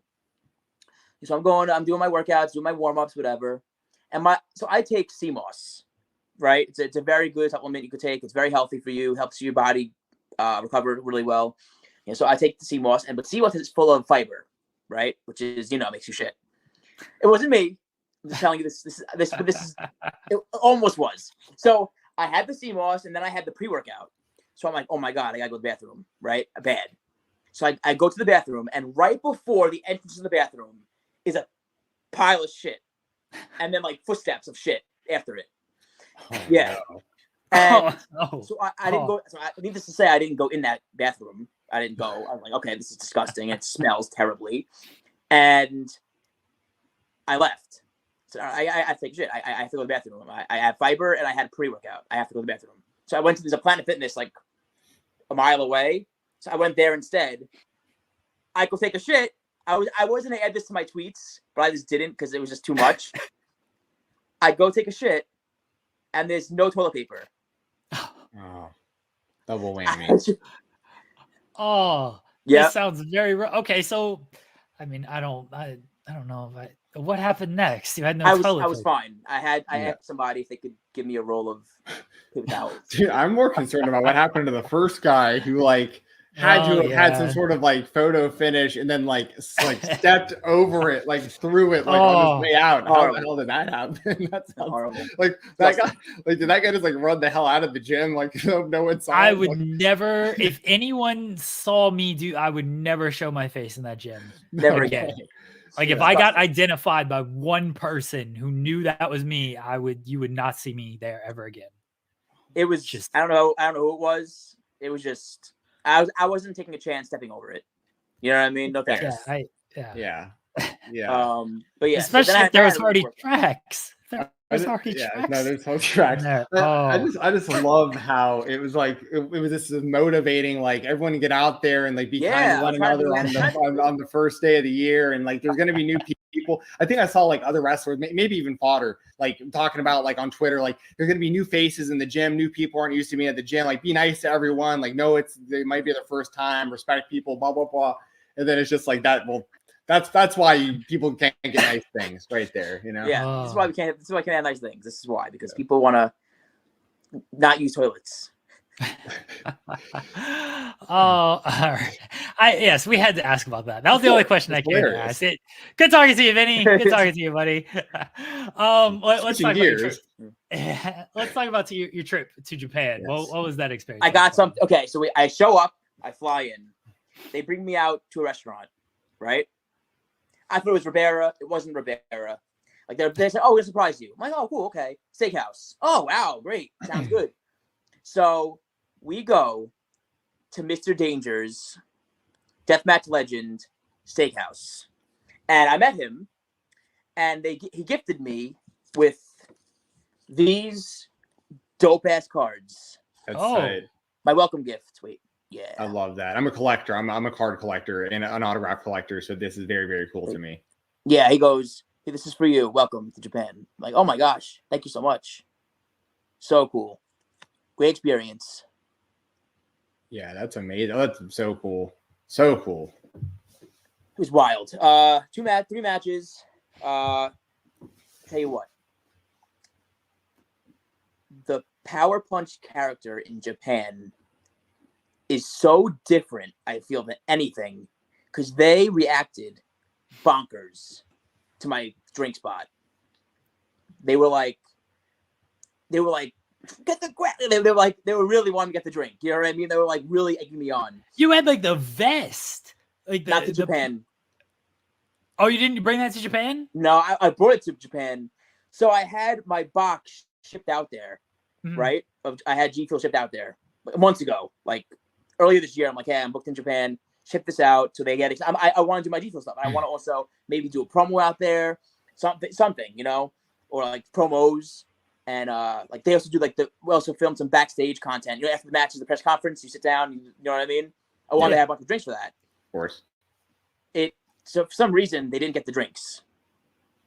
But for me being smart for once in my life, I brought like 5 G Fuels in my carry-on. And so I had some drinks for the match. I didn't have any to do much with. But yeah, it was very, very good. Worked for Just Tap Out on the Takamichinoku. He was great to work for. And the locker room was great. Everyone's very welcoming in Japan. Everyone's very cool. Giving out food too. Like, oh, here's a snack. He's like a snack for you guys. You know what I mean? Very, very nice. It was just a great experience. We wrestled in First Ring, which is like a legendary arena in Japan, Tokyo. Shinkiba. And it was just really fun. And the best experience of my life, I would say. You know, not only the wrestling, more than that, the people. People are nice. People are welcoming. People want to support any way they can. And that's something that is a beautiful thing to see in wrestling. And there is there in America, it is.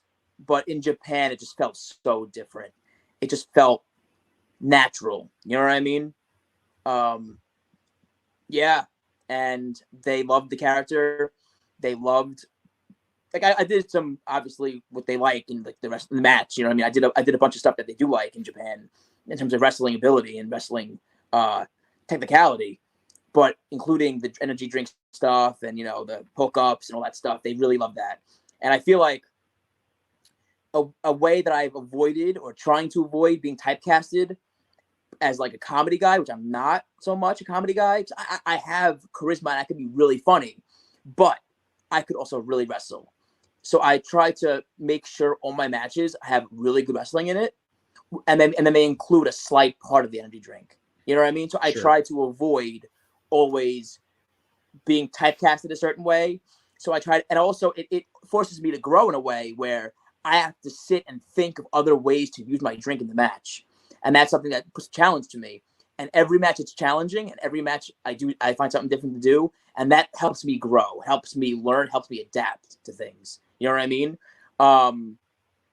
It's just, this character has been the biggest blessing to happen to me. You know what I mean? Like, it's just so different, something that I could really grow and have been growing. As you could see, starting off, holding the drink in my hand, right? That's the evolution of Power Punch. Come entrance to the drink, yay, right?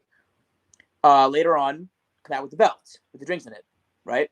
And now I evolved to the vest with 12 drinks in it, right? So it's like, there's so many ways to evolve this character and so many ways I could make it better, make it different, make it stand out more, make it different vibes about it. Maybe be a heel one week. You know, there's just so much you could do. And it's just that the opportunities and the way you could do things is infinite. You know what I'm saying? The promo ideas, infinite. So it's just been such a wild ride, you know, thinking of ideas, thinking of like having to be innovative about things. That to me is what's important. That to me is what makes me different. You know, if I did the same thing every match with the same drink spot, it would be boring after a while, you know? But if you use a different way, maybe grab the drink, duck something, get hit with the move, drop the drink, you know, and then do something, and then finally there's just so many different things you could do that make it special, in my opinion. I'm trying to think of all the, like, how to one up like each one of these things you're talking about. Like, you got the vest already, and it's like, are you like an entire like keg full of G Fuel like on your back, like a backpack or something? Or yeah, it's hard. Yeah, I've worn one of my promos with Crowbar. That one did really well. I had like a can costume. I was a can, right? I could do that in a match. That'd be more of a comedy match, but I could do it. You know, I have the can or my entrance, so that's another thing I could do. I just don't know what's next in terms of my look. I mean, I'm probably gonna get an entrance jacket eventually and stuff like that, but I think the vest and the belt are my money right now, and they're still fairly new. So I'm gonna use it, and then I'm sure I could evolve something else very soon. What's been the reception from the other wrestlers that you've done a lot of these like the skits and stuff with? Because I think they're funny, they're clever. I mean, even something as little as like you'd have the one with Fall Ba where like the beginning of it, like you scare each other, like you go up behind them and like you both yell, and like even that alone, I was like, that's so fun. Like, this is funny. Like you and EC3, like both of you being like almost like one upping the other on like the level of energy and stuff. And like, I just, what like when you, I guess, kind of like, are you more so approaching others, or do you have other people coming up to you a lot now because like it's been so successful? Both. So, okay, I'm gonna say it. One of my next ones is John Morrison that I did. Nice, friend of the show. What? He's a friend of the show. He's been on before. Great guy. Best guy ever. Love him. Like, he's class act to a T. That's what I wanted before going to the show. I'm like, he's awesome and he has charisma. I want to do one with him. That one fell right in my lap too. I didn't even need to really ask. It just came about. He asked me, like, do you do content with these? Like, he saw the belt. Oh, that's awesome. That's awesome. You know. I'm like, thank you very much. He's like, do you want one? No. Like, that's just. I don't want to ruin it. That's a great character.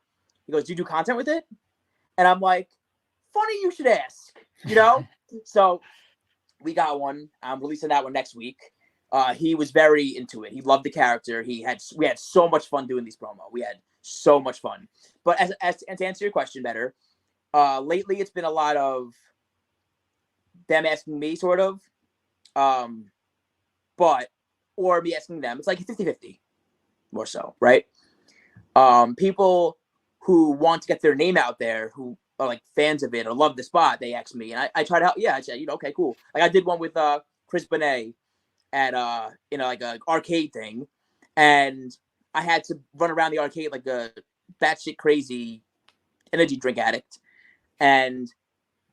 but it worked, and I hope it helped him some way. I hope he got some followers. Hope we got some eyes on him because he's newer. He wants to branch out there, and I feel like I could offer more, which I try to get people booked, but to offer to help people other than getting them booked, I try to include them in a promo, get them character out there, get people laugh with them. So the EC3 one and the Fala Ba one, no plan. Just let's do a thing, offer you a drink, see where it goes. And that's most of these promos. Most of them. It's literally let's just be our character. I'm not even a character. I am who I am. But let's just be ourselves and see where it takes us. And that's what happens. And it finds its way every time. Without fail, it finds its way to where it needs to find its way to. And it's natural. And I would say probably 99.99% of them are one take. Oh, nice. Yeah. Easy. Like one take. Literally. It's been I can't remember a time when I had one more take. Literally. I can't even remember a time. But having one with Tommy Dreamer was like it's just crazy to see how the people I've done them with, it's just so cool to intertwine the characters that we have. You know what I'm saying? Yeah. That's the beauty of it. Me and Mr. Kennedy, we had a ball on ours. It went 2 minutes, but it was just so natural and just so like, all right. Because he's somebody who gave me advice on his character when I first started doing it 2 years ago in North Carolina. Yeah, and over time, we discussed it. He gave me advice on it. He liked it. He enjoyed it. He's like, this is really cool, right? Yeah. So, I saw him at the show, and I'm like, so I do these promos. He saw the promos, like, oh, these promos are really good. Like I've been watching them. They're really good. I said, oh, thank you very much. Would you want to do one with me? And he's like, yeah, I'd love to. After the show, we'll go outside. We'll do something. And he was more so along the lines of like, let's just do it and see where it takes us. And Mr. Kennedy is somebody who could cut a damn promo, like one of the top 10 promos, I would say, 15 promos in the world. Like he's and his character is just phenomenal. Like, so that to me was awesome to be able to hang with him in a backstage type promo that was on the fly. You know what I mean? So I would attest and say that these promos have helped me grow a lot too in terms of on the fly stuff and learning on the fly and this character and how to use it in ways that I wouldn't have done before. So I feel like I'm kind of like becoming like a mastermind. You know what I mean? With these characters, like it's just like there's just so much you could do and so many infinite possibilities. Like Crowbar, for example. Crowbar is a pro. I will say this till I'm red in the face. One of the best human beings I've ever met in my life. He liked the character. I was like, yo, want to meet up and do a thing together? Like he's like, he has his own promo. He has his like the backdrop, like the gray. He has his own promo deal. So I'm like, this only makes sense, And we did it on the fly, and it was just chef's kiss, So these are things that I'm very excited about doing, and the people I have a few more to be released. I'm very excited to release them. I have to ask about one specific one with one specific person. One of my favorite wrestlers, non-ironically, Big Dick Bob Fish, where you fed him the sushi with the G Fuel, and you hit the line perfectly. I give you a lot of credit for your timing on that. And it's just like, huh? Where's the lie? Oh, it was good. It got me. I love that one. Absolutely love that one. Thank you. That was so much fun, bro. That one was that. So Bobby Fish, I would say he is somebody who I've known for a long time. He's watched me since I'm 16 years old, right? And if someone's watching who's a new wrestler, take that drive and give that vet or legend or TV guy a ride to the airport if they need one. When I was 17, I was driving to the airport after a show. He had like a red-eye flight. I did it. Learned so much from him. Stayed in touch, right? So see how that works. And over time, we stay in touch throughout the years. His WWE run, AEW run, etc. And He's somebody who's very, very willing to give his time and help you grow. Very good person, in my opinion.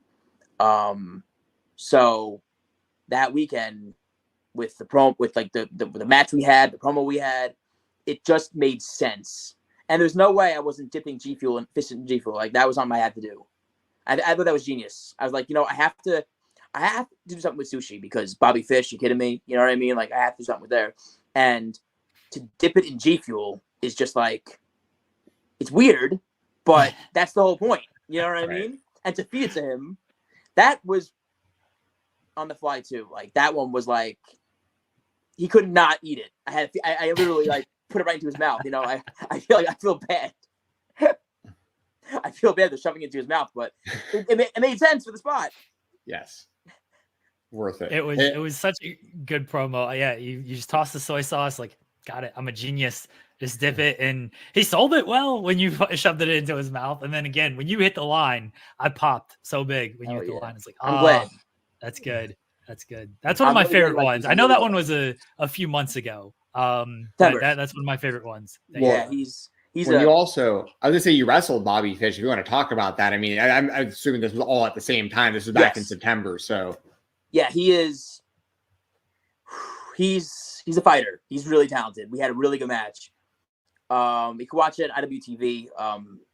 Just type in Bobby Fish with Vinnie Pacifico. He is somebody who I would say very underrated in the sense of charisma. Mm-hmm.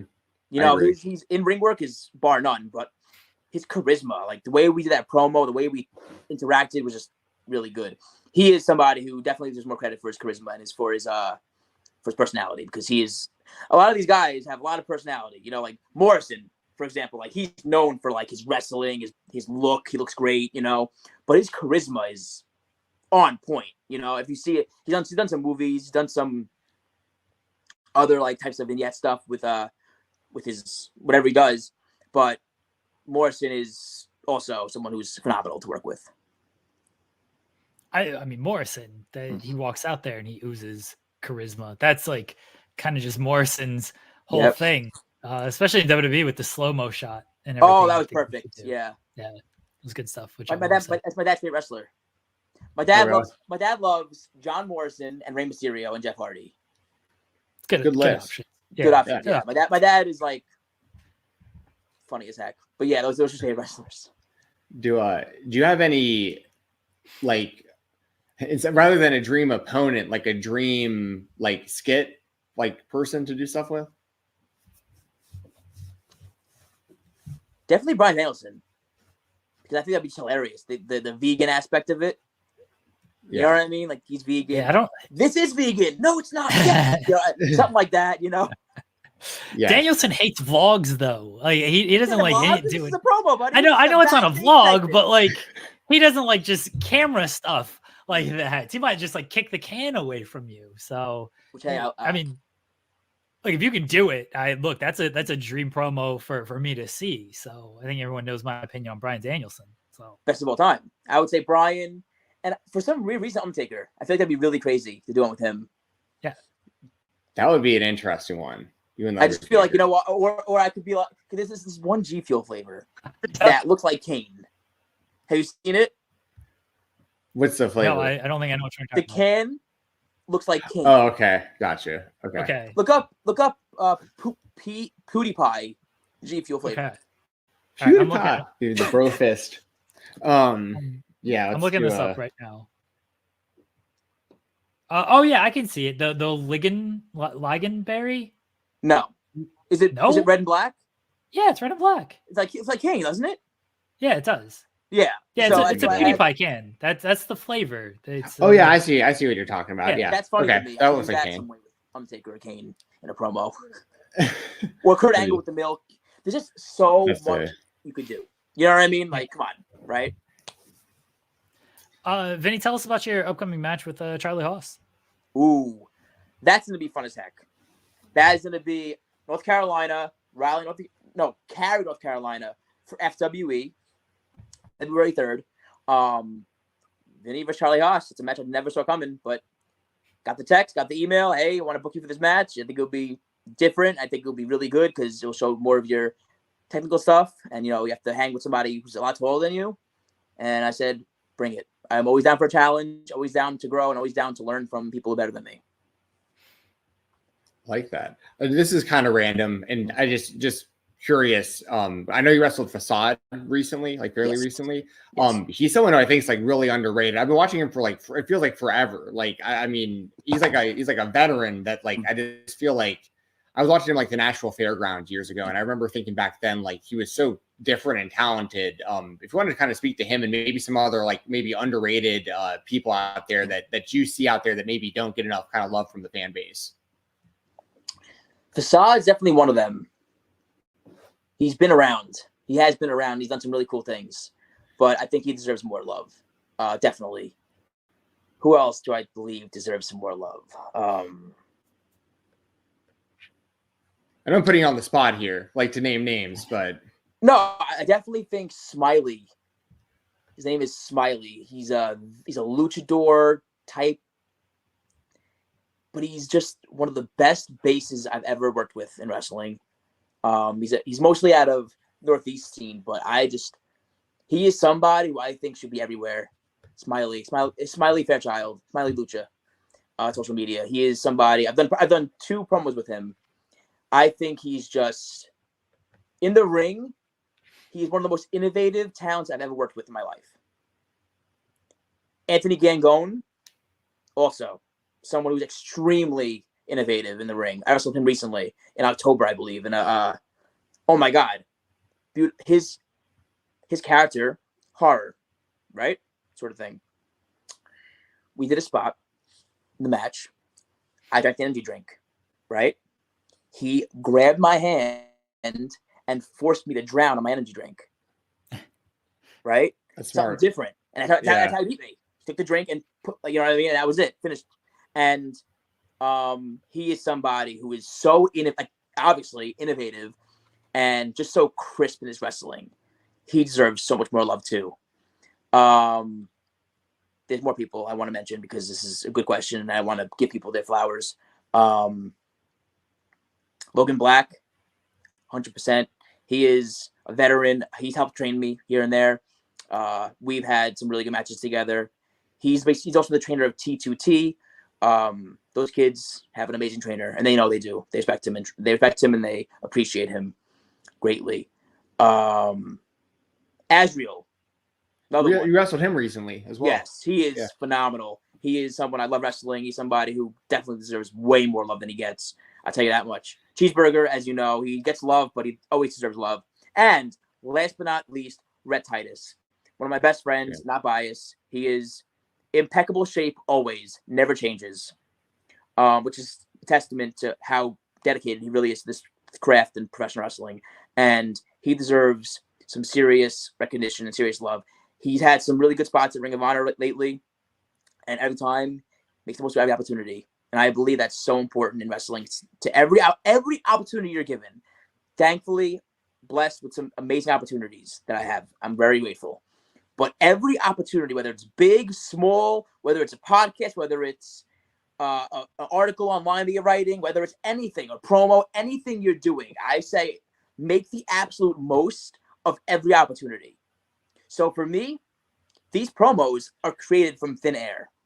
So I'm creating something from nothing.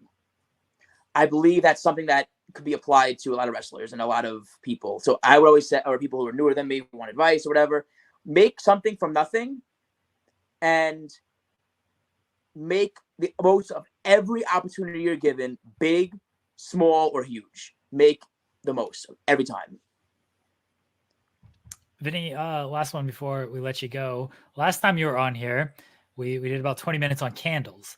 We don't quite have that much time, but do you have any candles?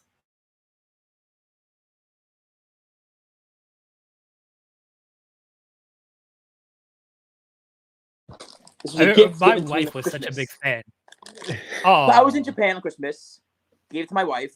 She held it to me to open. And this is a flavor I've wanted for the longest time. I don't know why it's still in this. I already opened it. Oh, it smells so good.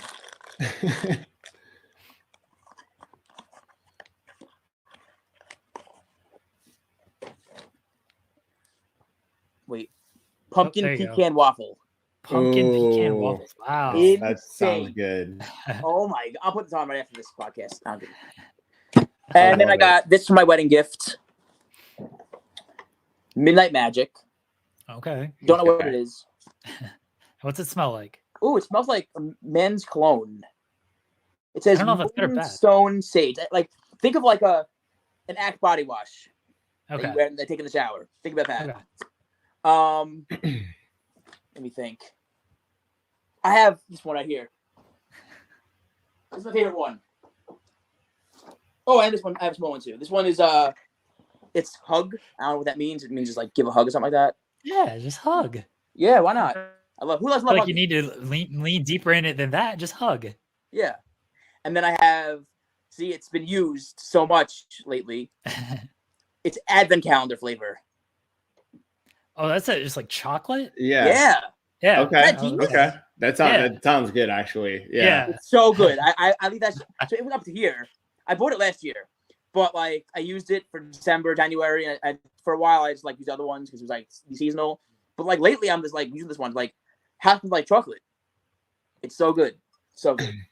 So you have all these cool options. Like I go to the store and I usually buy a candle and then like I use it for like 2 or 3 days. It burns completely out. Then I go get another one from like Walmart for, on the $10 rack or whatever. But I need to get more variety of candles in my life. One last question I have for you. This is a very important question. Now, before I ask this, I need to preface, are you up to date with like the products of like AEW and WWE? Like, do you keep up with that as well? Like as a fan at all? I try to. Lately, Try I to. haven't been so much because I've been so busy with Japan and Christmas and the holidays. I've been Understood. And it's okay if you don't have an answer for this or an opinion, but The Rock returned yesterday, and like it's a pretty big topic for this is being recorded on Tuesday. It's going to be aired on Thursday, and there's a lot of concern that Cody Rhodes may get boxed out of the spot with Roman Reigns. Would if you had to make a guess right now, like as a fan, like a lifelong wrestling fan that's also a wrestler themselves, do you think the main event of WrestleMania this year should be? I know it's 2 nights, but like assuming just one option for Roman, do you think it's Cody and Roman or Cody and The Rock at WrestleMania this year? You see, it being 2 nights. Now, makes answer sense. truthfully. We gotta assume Roman wrestles once. Roman's only got one match. We gotta assume. Roman gets one match. Who's he facing? Who's he facing? Listen, Cody would be awesome because Cody's the man. I love him, but I just think for the sake of ticket sales, drawing the story of It's good seeing you again, Vinny. We're gonna have to. I'm messing with you. I know where you're going with this. I know where you're going with this. The Rock's the biggest match ever. The Rock and Roman's humongous. I know. You can't go wrong with either match, I feel like. Because Cody definitely has this story going for him. He has the whole background, everything that he's doing. I understand that. But I just feel as if, like, honestly, I would just say have the Cody match this year. And then why not build SummerSlam and have the biggest SummerSlam ticket sales ever and have The Rock and Roman SummerSlam, no title. I'm in for that. I think that's a great idea, Vinny. Thank you. Vinny, you're welcome back now. It's a good solution. I forget. Yeah, disregard everything I said just a second ago about kicking you out early. No, there's also like a line of thinking that maybe they'll do Roman and The Rock at in Australia. I think is like Elimination Chambers, Australia. That could be cool too.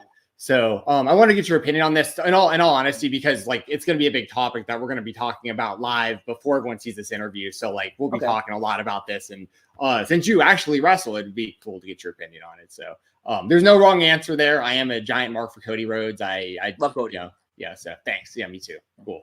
He's phenomenal. He's a great guy too. I met him a few times and talked to him a few times during my time in Ring of Honor. He was like on his way out, and he was always a pleasure to be around. Always was like, always. So there's people in wrestling. I'm going to give you a small list of people real quick before we go, because I know you got to go. There's like 5 people that I would say being around them, you feel better, right? Good vibes. They're good people, and they're genuine to be around. Ready? Rocky Romero. Every time I was backstage at AEW talking to Rocky Romero, and I just felt like I also had him. We wrestled each other, and we were in the car for a little while, and just nothing but the best vibes.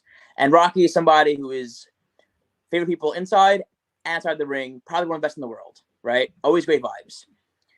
Rhett, always great vibes. We laugh nonstop, me and Rhett. Like we could hang out together and laugh more than we talk. Cheeseburger, vibes, immaculate. Every time, always good to be around. We talk every single day of our lives. We're like best friends. I see him all the time. He trained me too. Mike Bailey, vibes, and just always a pleasure to be around and a joy. And Paul London, somebody who I've been around, and Bobby Fish and John. I could go, and John Morrison and Kennedy. I could go on and on. These people are just great to be around, and Gangrel, great to be around and great to pick their brains. So of the list of guys, if you're watching and you want to get some advice, go to them because they will. If you're a good person and you're a good talent, they will give you their time and they will help you. You will learn. I promise. I've done it. I've gotten better for it, and something that I still do to this day, where I pick brains and get advice because you can never stop learning. And every day, try to get one step closer to learn something new. So these people who are great people, I believe, love them to death, and I feel like they want the new generation to learn and do their best. I love hearing that. And just for what it's worth, if Cheeseburger ever sees this, before Fightful ever existed, I believe, it was such a random thing. I was walking downtown Nashville in a Shinsuke Nakamura shirt when Nakamura was still in New Japan. It was just like black King of Strong style Shinsuke Nakamura shirt.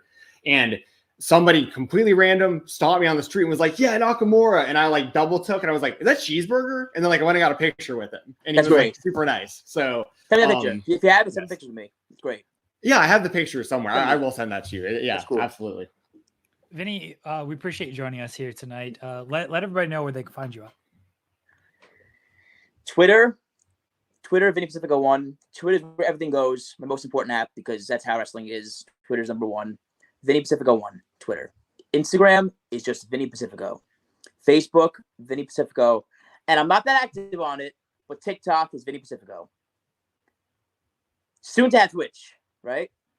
Yeah, maybe Kick. You might want to look into Kick.com as well. They're the ones giving out the big streamer contracts right now. I'm just going to throw that out there. Cool. Hell yeah. Thank you, guys. Thank you very much for having me, guys, today. I know today was a busy day for you both, and I know that we all had a busy day, so I'm very glad we were able to get together and talk and spit some game about wrestling. You know, it's what makes us do what we do, right? Love for the game. Yes, Vinny, we appreciate it. Thank you. It's always good to talk to you, buddy. Thank you. We've done plenty of shows with you coming on in the weeds, which is always appreciated. And then, we maybe sometimes Joel here and there. Joel sucks. Oh gosh, that guy. We're gonna bury Joel on the way out of here. Yeah, he's terrible. He's What's awful. he doing? Yeah, Canadian. Hot I mean, takes. yeah, just terrible. Vinny, You're getting him fed. He content farmed your tweet. He for, did. For engagement. Oh my God. Engagement. Yeah. He did. 400,000 views he got. You gotta fight him. Like you gotta punch him next time you see him. He leached. I'm gonna go to Canada. Dude, he leached your clout, Vinny. He leached your clout. I'm gonna go to Canada and drag him out of his. Nah, I'm kidding. No, do it.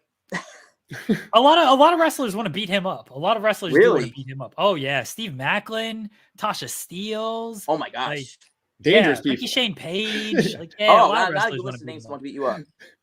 By the time this airs, Richard Holiday might want to beat him up. That's going to be my goal for tomorrow. So I'll try to make that happen. Vinny, we appreciate it, buddy. Take care. Good luck with everything in the new year. I know we'll be talking plenty coming up, guys. Thank you for joining us. Follow Vinny. All the links are below. Go check it out. Guys, we'll be right back here on the Spotlight. We are back. Thank you to Vinny Pacifico for joining us in the Creator Spotlight. Go support Vinny. All the links are below. Go check out his Twitter page where he's always dropping his vignettes, his promos, getting other wrestlers to try. The Power Punch, the G Fuel right here. I'm all out of fuel, everybody. I have been awake for 26 hours now, covering a whole lot of wrestling in that 26 hours. I'm going to sleep. I hope everyone has a great Thursday. I hope everyone enjoys their time, whatever that might be on Thursday. Hope everyone enjoyed Wrestle Kingdom. If you watched, if you haven't, go check it out. It was a good show. Hope everyone enjoys their weekend. A lot of good wrestling this weekend. SmackDown should be a fun show. MLW Kings of Coliseum, AEW Collision. A lot of independent wrestling on IWTV and Fight TV. All right, everybody. I'm getting out of here. Subscribe to the channel. Leave a thumbs up on the video. Subscribe to FightfulOverbook.com. In the Weeds tomorrow at 10 a.m. Eastern. We have Ricky Shane Page on. We had Richard Holiday on yesterday's episode of In the Weeds. Go check that out. FightfulOverbook.com. Our Wrestle Kingdom review is up on that channel as well. Head over to Fightful.com. All the news. Head over to FightfulSelect.com. All the scoops, all the news you could ever want. Get it first. Get the authentic news from FightfulSelect.com. We'll talk to everybody next week here on the Spotlight. Thank you guys for the appreciation and support. I appreciate it. I know Stephen Jensen appreciate it. Talk to y'all next week. Bye, everybody.